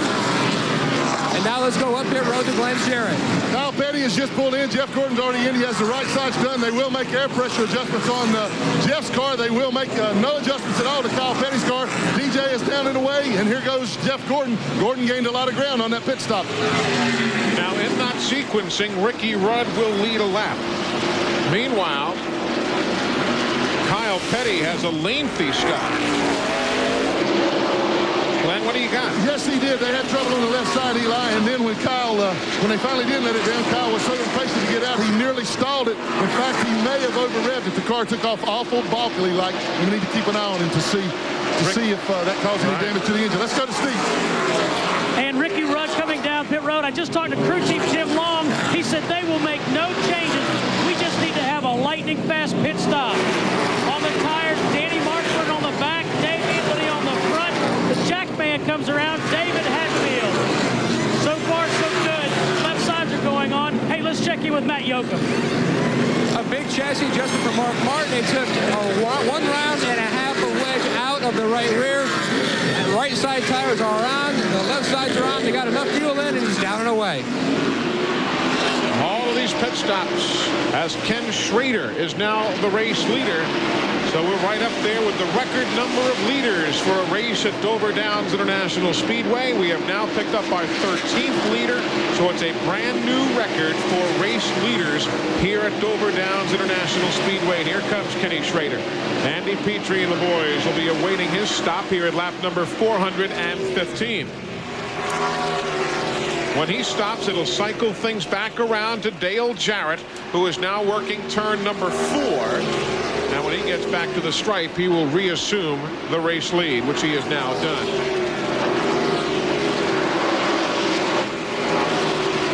Schrader's having a good run today. Yeah, he is, and that's 2 weeks in a row he's had a good run. And there'd be nobody in the garage that would be disappointed to see Schrader get back to his form of old, running up front every single week. And to check up just a tad there, going out of the pits, the 97 car, Chad Little, went right in front of him, and there's your leader, Dale Jarrett. 1.9 seconds is the advantage now as other pit stops continue. Bobby Hamilton is in. Johnny Benson, Brett Bodine, who is running 18 laps down after a problem earlier. He's on the pit lane. All of these stops now at lap 415 and 416. So it cycles around. Jarrett leads, Gordon second, Rudd is third, Irvin fourth, Martin, then Burton, Petty, Mayfield, and Schrader. Welcome back, everybody, as we continue at the Monster Mile, Dover, Delaware. 421 laps, 421 miles on the speedway. There's the race leader, Dale Jarrett. As for Dale Earnhardt, he's running in 20th. But you know, that car is just skating all over the racetrack. He's trying very, very hard, but in the middle part of the corner, the car is just not accelerating. And you feel for Dale because you know he and Larry McReynolds both are trying so very hard. But look at the car sweep up there. Does not get a good run off the corner. The car is just a little bit off.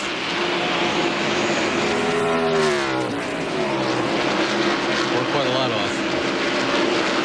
If you're a Jimmy Spencer fan, he is on pit road again. Jimmy's had some problems getting onto and off pit road at the appropriate pit road speed. And after 3 times coming in for stop-and-go penalties, he's being held this time for a 2-lap penalty by the NASCAR officials, who will step aside when that second lap is over. I don't believe I'd like to walk up and ask for his autograph just now. Or an interview or anything else. No. So Jimmy Spencer now going a couple of laps down. There's your leader, Dale Jarrett, 40 years old, came into this race third in points, 112 behind Labonte, 106 behind Gordon. 1997 represents his best chance in his entire racing career to be the Winston Cup champion. And what a champion he would make if he can manage to pull this thing off and finally get to the top spot at the Waldorf come December.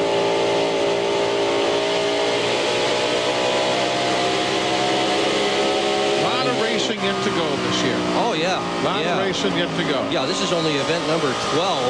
Long ways to go before all is said and done. points thing can turn upside and down. I mean, look what's happened just to Jarrett, for heaven's sakes. He led the points from Atlanta in early March all the way through Sonoma in early May. Then he had motor problems at Talladega, finished 35th. He had motor problems at Charlotte, finished 27th. That put him third in points. The point thing can change around in a race or two, and it's always been very, very close at the end, often coming down to the last race of the year at Atlanta in November. There's another youngster who one day will make a fine champion of this series. Jeff Burton. He's a good one right now. Yeah. Running strong in both divisions, running strong in the Grand National Series. He's won there, and Winston Cup, the big win at Texas. Nearly pulled off the win here yesterday. He sure did. He was strong yesterday. 8 cars being shown on the lead lap at this stage of the afternoon, lap 428. Those top 8 across the top of your screen. Everybody else at least 1 lap down.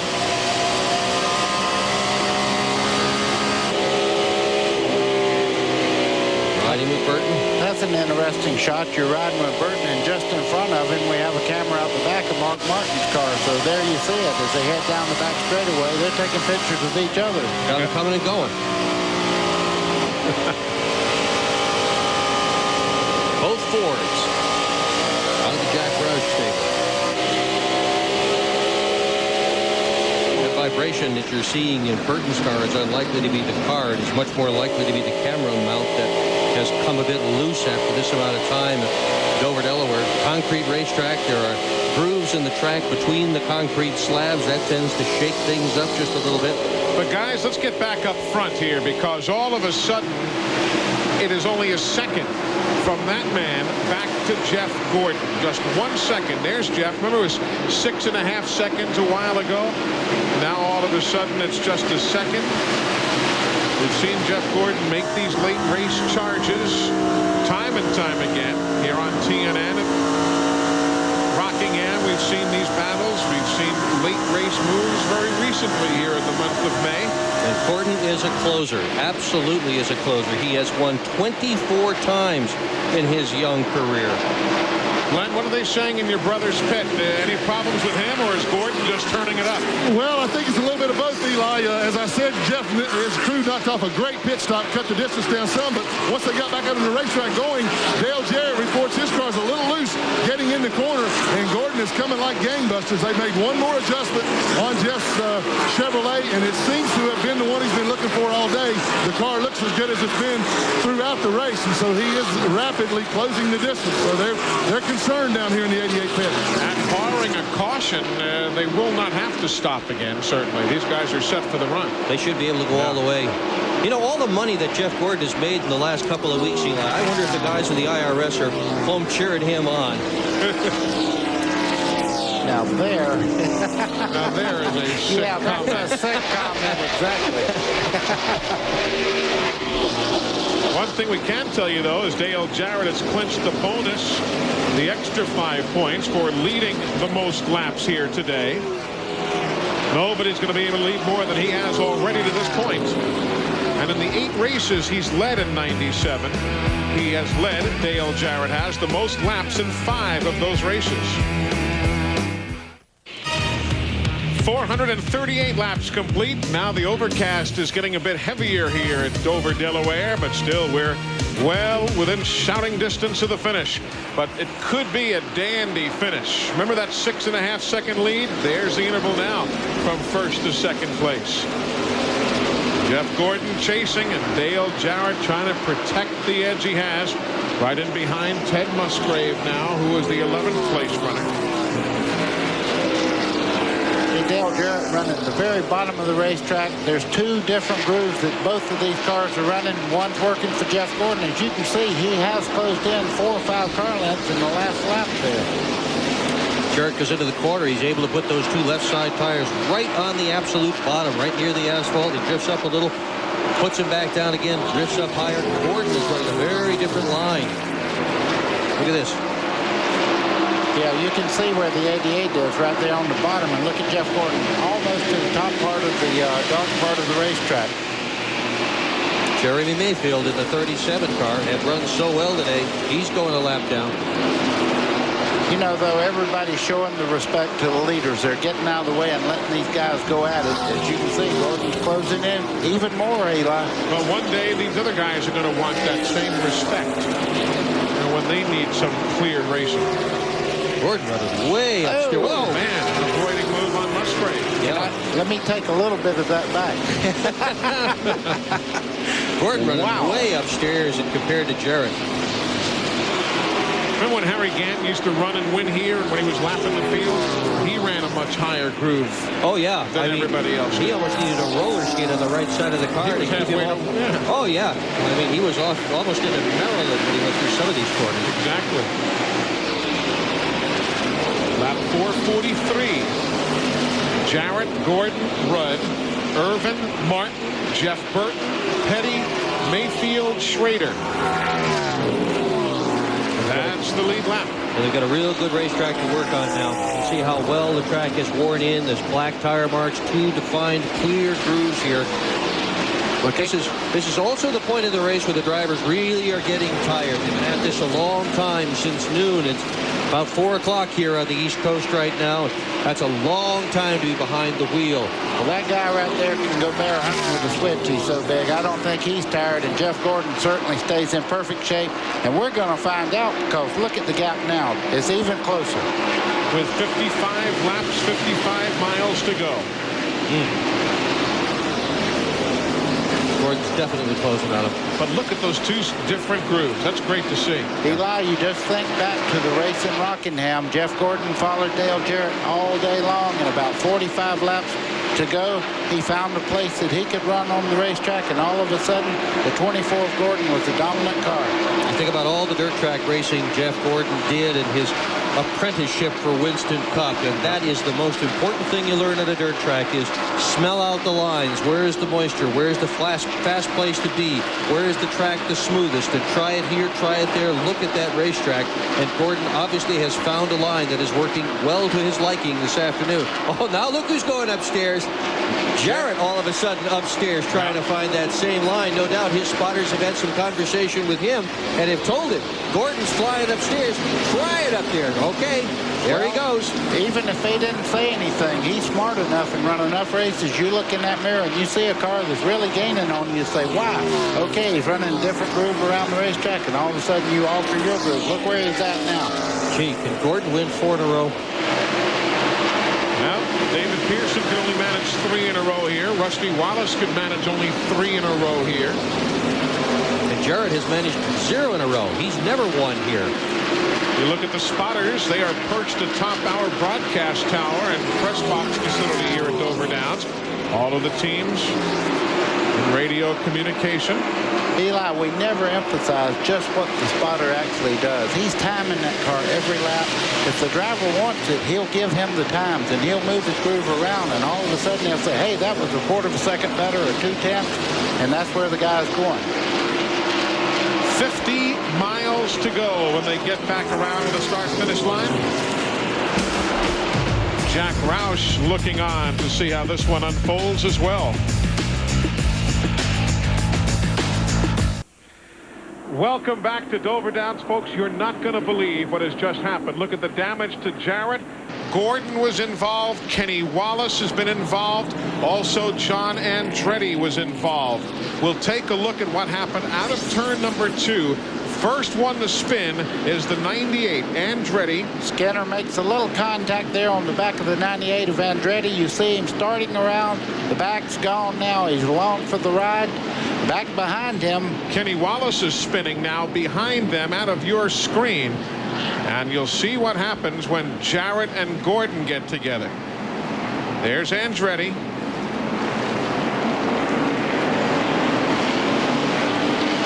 Now let's go to the Jarrett and Gordon. This is battling to the caution. Jarrett sees it. Gordon does not. Gets in the back of the 88. You can see Jarrett going around. Jeff Gordon down on the flat part and around by Jarrett. Glenn Jarrett, how much is the damage there? Well, it's pretty severe on the front end of Jeff's car, guys. The whole nose is caved in, the right front fender pushed up. Dale Jarrett got tires and went on by. Jeff is still in the pit. Now let's go to Matt. He saw what happened to the 88. Substantial damage on the nose of the 24. Glenn, just superficial damage to Dale Jarrett's car. Right behind the left rear tire, they had to push in the panel. Also, the rear fascia was punted in from Jeff Gordon's car. They just made a little bit of an adjustment on the air pressure, and he was down and away. Really is unbelievable. We'll take a look at the amount of damage. Glenn Jarrett. Okay, guys, they're going to bring Jeff back in. They're going to have to change the radiator. It looks like he's pushed most of the water out of the car, so they're definitely going to change the radiator. They're getting that ready right now. In fact, they had it ready. They've got the pressure water system all ready, so we can look for a radiator change down here right now. Well, he's not going to win number 4 in succession here. Nope, not this time around. See how the nose of that car is all pushed in. That does not look that bad when you look at the nose of the car, but you got to realize that there's a lot of duct work behind the front, and when you push it back like that, all that metal goes back in towards the radiator. So if you're keeping stats at home, laps 451 through 453, led by Jeff Gordon. Jarrett reassumes the lead at lap 454.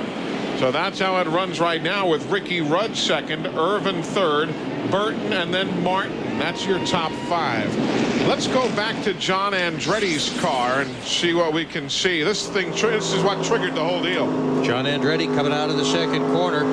Skinner's on the bottom of him, and all of a sudden contact, and there goes John Andretti trying to hang on. It won't work. Boom, he hits the wall.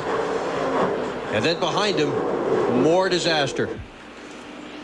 And again, Gordon and Jarrett, watch them going into the corner. This is real time now. Okay, you see Jarrett already slowing down. Here comes Gordon. Boom, right in the back. Around goes Jarrett. I don't think Gordon could see a thing ahead of Jarrett because he was directly behind him, buddy. Well, what happened? He slowed, and of course you're looking ahead of yourself anyhow, and you don't expect the car in front of you to slow. Apparently the spotters didn't get to Jeff in time to tell him to slow down. He's on pit road now for the exchange of radiators, and that's probably going to take several laps. Look at the crowd reacting to it all. Everybody's got a favorite. Glenn Jarrett, how long should this repair take?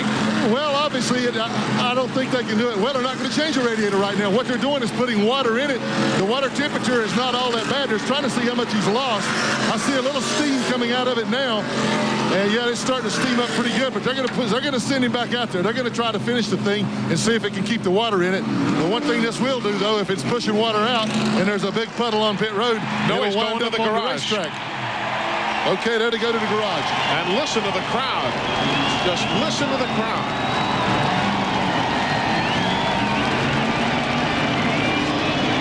Jeff Gordon. Eli, that's just like in Demolition Derby. You hit with the back of the car.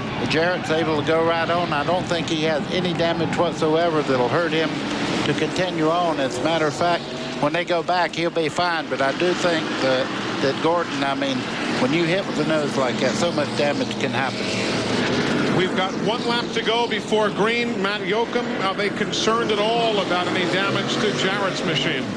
Todd Parrott told me you might see the left rear fender just flapping a little bit in the wind. The reason being the support arm that comes up to hold the fender in place has been broken off, but it should not be anything major.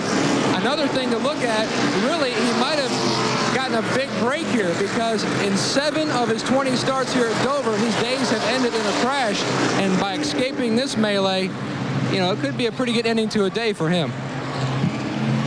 Let's go to Steve Burns. Well, let's see what Ricky Rudd has here for Dale Jarrett. He came in after the accident, changed 4 tires. They didn't make any changes. Ricky got out in a hurry, and he said, perfect pit stop, guys, just when we needed it. And this team is pumped up. Let's see what he has left. When we go back to racing, Ernie Irvin has fought all day long to get back in good position. He runs 3rd right now. And Jeff Burton right behind him. The 99 is in 4th. And we have got 44 laps to conclusion. Mark Barton is 5th. Petty is in 6th spot, all on the lead lap. Jeremy Mayfield also on the lead lap. He is in 7th. Well, fasten your seatbelts. Here we go. Rodney Wise with the green flag, and we're back to work. It won't take long to find out whether Jarrett has any problems or not as far as aerodynamics on that Ford, because Ricky Rudd is very, very good in this race, and so is Ernie Irvin. Irvin on the bottom. No problems on the restart. That's for darn sure. Nope. He lit the fuse, didn't he? He did not. Wow. You're riding with fourth place, Jeff Burton. Jarrett has opened a very substantial lead up ahead of these cars. Early, look at the lead he's got coming off the second corner. Rudd in second spot, Irvin. Then Burton. Well, that crash sure didn't seem to hurt Jarrett's car at all. At least not so far. Be a good scramble though for that second place spot right there. Boy, that's a Ford parade right now. They're all Fords in the top 5 positions there. You've got a Pontiac in 6th. Now, it's kind of interesting if you were to have factored Jeff Gordon out of all of the races this year, realize he had won 4 of them, and assume that second place had won the 5 races that Gordon won. 9 Fords would have won, 1 Chevy and 1 Pontiac. Look how the points are stacking up at this very second of the day. Yeah, but Gordon's still in the pits. Yeah, well, that's why we stress right now, but there's a lot that can still happen. Ernie Irvin just took second place away, and here comes Ward Burton under Ricky Rudd as they come down the front straightaway, Eli. And if Jeff Burton can stay there to Rudd's inside, he's got the spot. So Irvin second, Jeff Burton third, Ricky Rudd fourth, Mark Martin now fifth. Then Kyle Petty, he's in 6th, and Mayfield 7th. And there goes Rudd. Great racing. Super racing on the track and in the garage. There's as much tension there. Glenn Jarrett watching that Jeff Gordon radiator change. They're just about completed with the change, Eli. They're putting the water back in the new radiator. It's in. Look at the old radiator. That's the hole that it touched it. Jarrett in trouble. Jarrett has a problem. I don't know if he's blown up or what. Jarrett has a problem. Ernie Irvin is now the leader. Eli, smoke started just as he started off turn 2 over there. Do you believe that? Do you believe that? Yet another DNF at Dover for Dale Jarrett. What a heartbreaker. Dale Jarrett led the most laps, dominated this event. Matt, what's happened? Well, Dale Jarrett is on his way down pit road. Guys, an interesting fact, if you look back the past 6 races dating back to Bristol, a Yates motor has blown up in 5 races. They are seemingly having a little bit of trouble, and we're on the way back to the garage to talk to Dale Jarrett. Here's what happened. See the smoke start coming out. It got under the rear wheels. He did a very good job of keeping that car straight. Too bad for Dale Jarrett. Now, here's the battle for the lead. Irvin, Rudd, and Jeff Burton. And the question is, will Irvin's motor hold up? Same shop, same situation, same pieces and parts. I think the motor's fine, but I tell you what, Ricky Rudd has really turned up the intensity. He's running second there, but he's moving in on 28 of Ernie Irvin. Well, they can all smell victory, all 3 of those guys. My goodness. Jeff Gordon is back on the racetrack now after his repairs, so the swapping of radiators. There he is, running 11 laps down. Meanwhile, second spot up for grabs. Here comes Burton on the inside of Ricky Rudd. Ricky just backed out of it and let him go. 2 cars drafted, may be able to run the leader car down because Ricky was losing ground.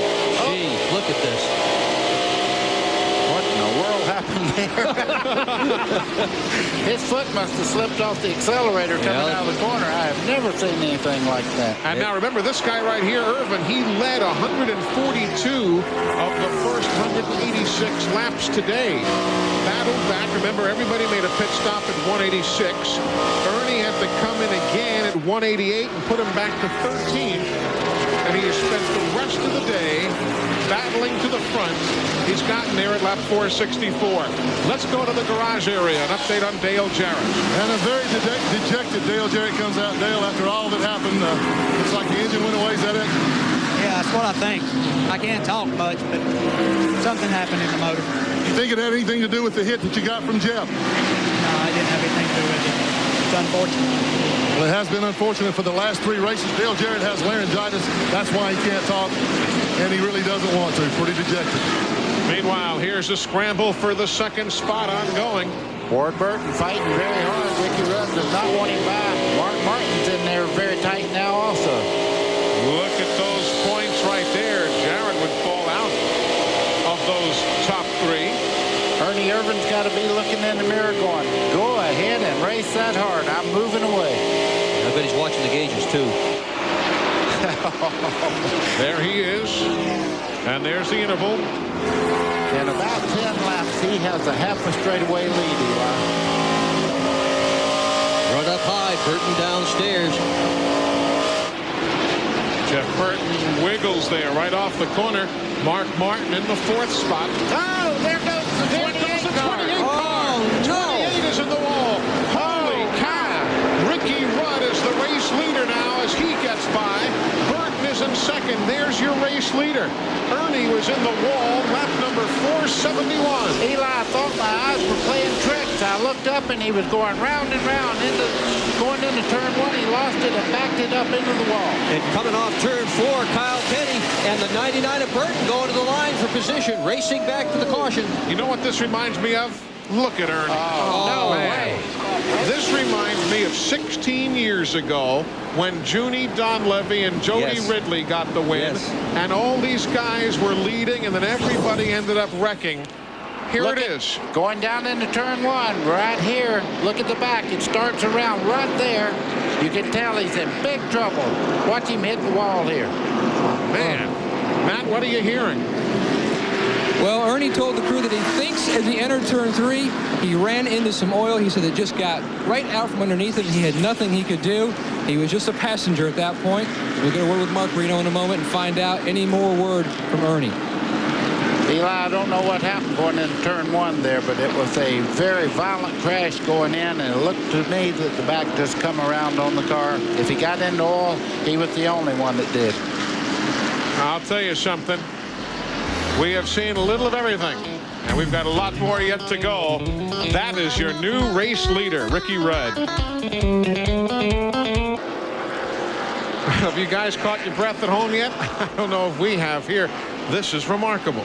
It truly is. 2nd year in a row, Ernie Irvin has crashed out while leading, looking like the winner. Unbelievable. Now let's ride with Jeff Burton. He has the accident in view, and then watch how close Jeff comes to getting in this. Okay, you'll see smoke right up against the wall there. There comes Ernie Irvin down the racetrack. Look at Jeff go right under him. Like everywhere Jeff went, Ernie's car just kept following him. And then Jeff came down the pit road after that. Let's get an update. And we were just listening to the radio communication when you threw it down here. Buddy Parrott said, well, it's going to come down to new tires versus old tires. Burton takes on 4 tires. The 10 of Ricky Rudd decides not to. And by the way, I should mention Jim Long on the 10 car of Ricky Rudd's has been named the Western Auto Mechanic of the race. Oh, good honor for them as Ricky Rudd now has his sights set on what would be his 4th win here at Dover, Delaware. But we've still got 25 miles to run.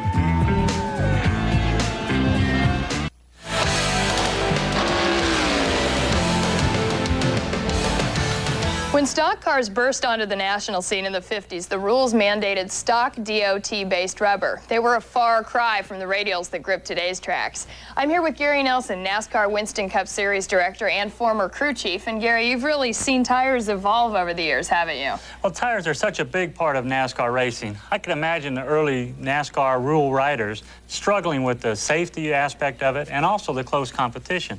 In 1956, the rule book read like this: no knobs, power grips, or speedway treads allowed. No cross grooving allowed, standard treads only. But the key here is racing rubber permitted. So what that meant was Firestone, Goodyear, BF Goodrich were able to put a racing tread on their production tires. But the key to the rule was the size of the tire had to remain the same as that car had off the production line. And that is just a sampling of NASCAR Garage. You can see Sundays here on TNN Motorsports. Chad Little has taken the John Deere Pontiac to the garage area, and they have confirmed exactly what we heard out of the Ernie Irvin pit, that there was some grease on the track. It was a rear-end grease problem from the Pontiac. And the reason we had time to show you that excerpt of NASCAR Garage is because they were out there dusting the track just a bit and making sure everything is in readiness for the final 22 laps of the race. And there are the numbers of what has been a most unusual day here at Dover Downs. What are the crew guys thinking now, Matt, with 22 laps to go? I mean, can we see anything else happen? Well, one thing, the Rainbow Warriors are doing the most wicketed race dance you've probably ever seen. They're hoping that storm would hurry up and get here so we could get a red flag and end the race now where they wouldn't lose as many points. You recall back last week at Charlotte, Dale Jarrett blew up on the 499-mile mark of 600 miles, but it started raining, and that was the end of the race, so he did not take a big hit in the points, but he and Gordon will today. But this one isn't over yet. 22 miles to go. Ricky Rudd here at Dover with 3 wins, 10 top 5s, and 19 top 10s. I mean, he's had some superb performances in what will be this is 38th race. He likes this place. Eli, watching the 28 car of Ernie Irvan, you know, that is so. You talk about bad luck. He goes down in turn 1. There's grease down there. It was kind of like one time in Hoss Ellington's car. I was running Pocono, and I got in the corner ahead of everybody.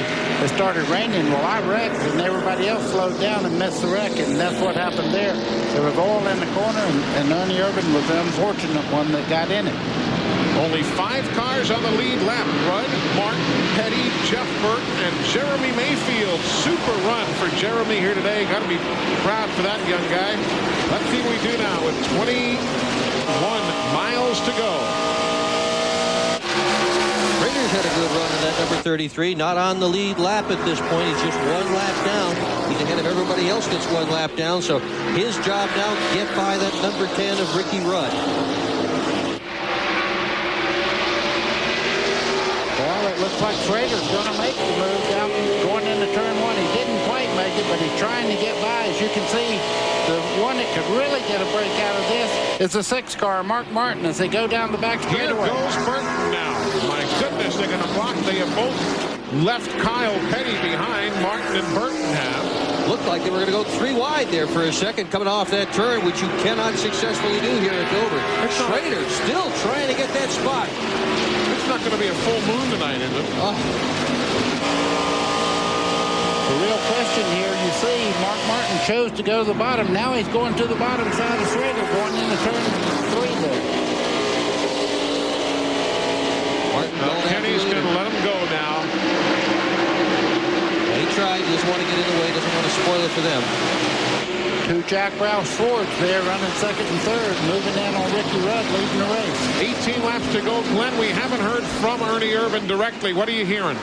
Well, Eli, Ernie got out of the ambulance and he went into the care center, infield care center on his own. He's okay. He's dejected, disappointed, obviously, but he's going to take a little extra time in there. They're going to put some fluids in. He's a little dehydrated, a little winded and tired, so he won't be out for a while. But Ernie is okay. Incredibly bad day for Robert Yates Racing, though. Remarkably bad day. A good day in that they were so dominant, and a bad day in that both Jarrett and Irvan end the day in the garage. And the leader is Ricky Rudd. 2nd is Mark Martin. 3rd, Jeff Burton. And 4th, Jeremy Mayfield. Great run for him, Steve. Eli, we should mention Jeremy Mayfield also took on new tires. His crew chief, Paul Andrews, is pumping him up, saying, we have new tires, the other 2 don't. The amazing thing, too, you've got Earnhardt now running in 15th. Eli, that just goes to show you never give up, no matter what. Earnhardt soldiered all day, and he's going to come away with a decent finish, it looks like. You know, we were talking about the Yates bunch combined today. What do you guys think?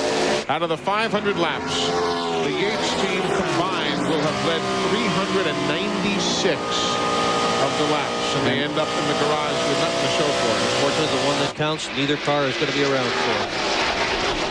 Rudd has opened up some distance between himself and the rest of the cars. Ricky Rudd is running extremely well, and Mark Martin running 2nd has had a real run. In the past 5 or 6 races, he has really been something to watch. You know what's interesting about Ricky Rudd, he had not led a Dover lap since he won here in September '92, and here he is in the lead of this race this afternoon. Ricky Rudd. We told you earlier, only 4 of his 17 wins have come before Memorial Day. We are now after Memorial Day. There is the interval, first to second with 8 laps to go. Ricky Rudd, who hasn't finished better than 4th this year in Rockingham, is trying to win at least one race for every of the last 15 years.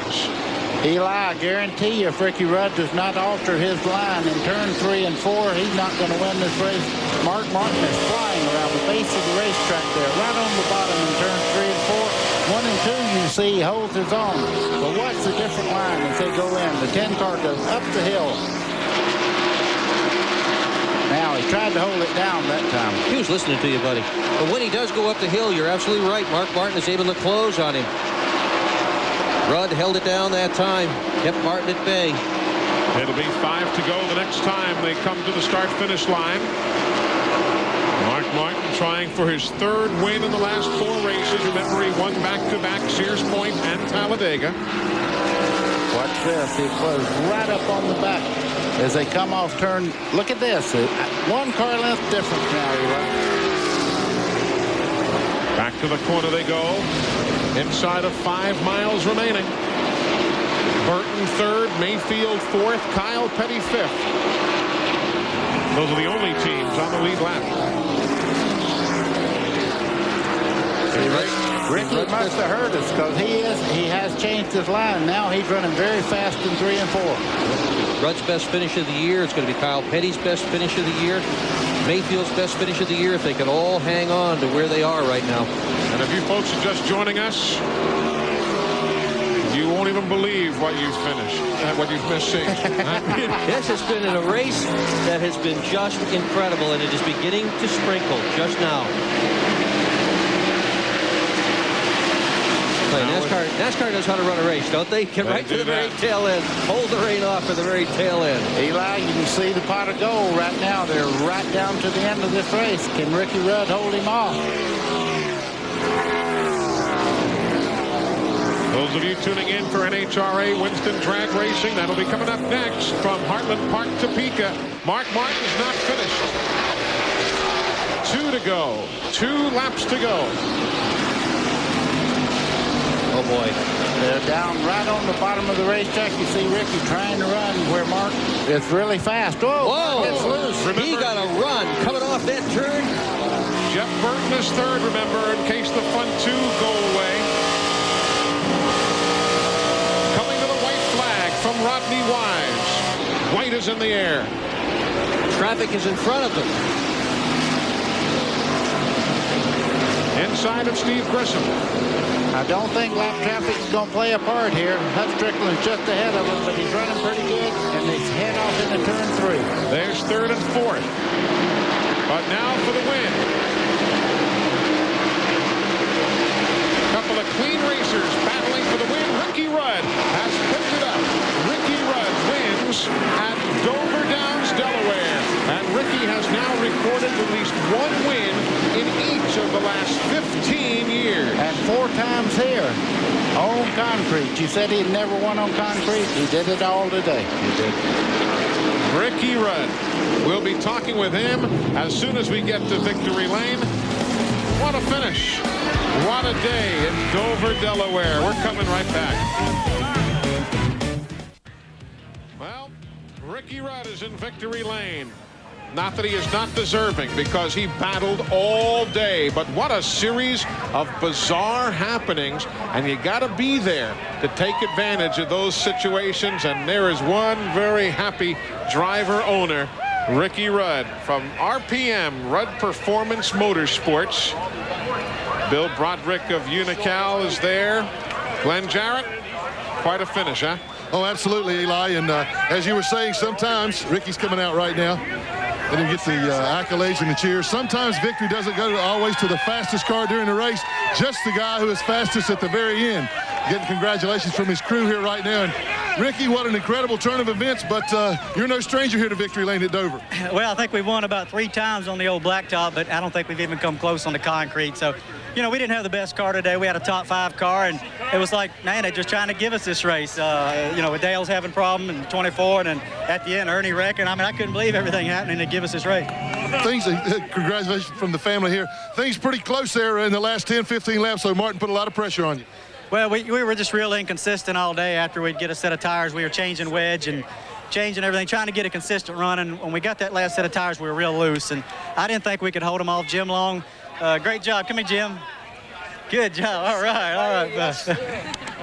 Man, you did great. Well, while you congratulate Jim, we'll go ahead and give you the Miller Genuine Draft Pit Crew Award. Very deserving, Jim Long, Ricky Rudd. Congratulations, guys. Great day at Dover Downs.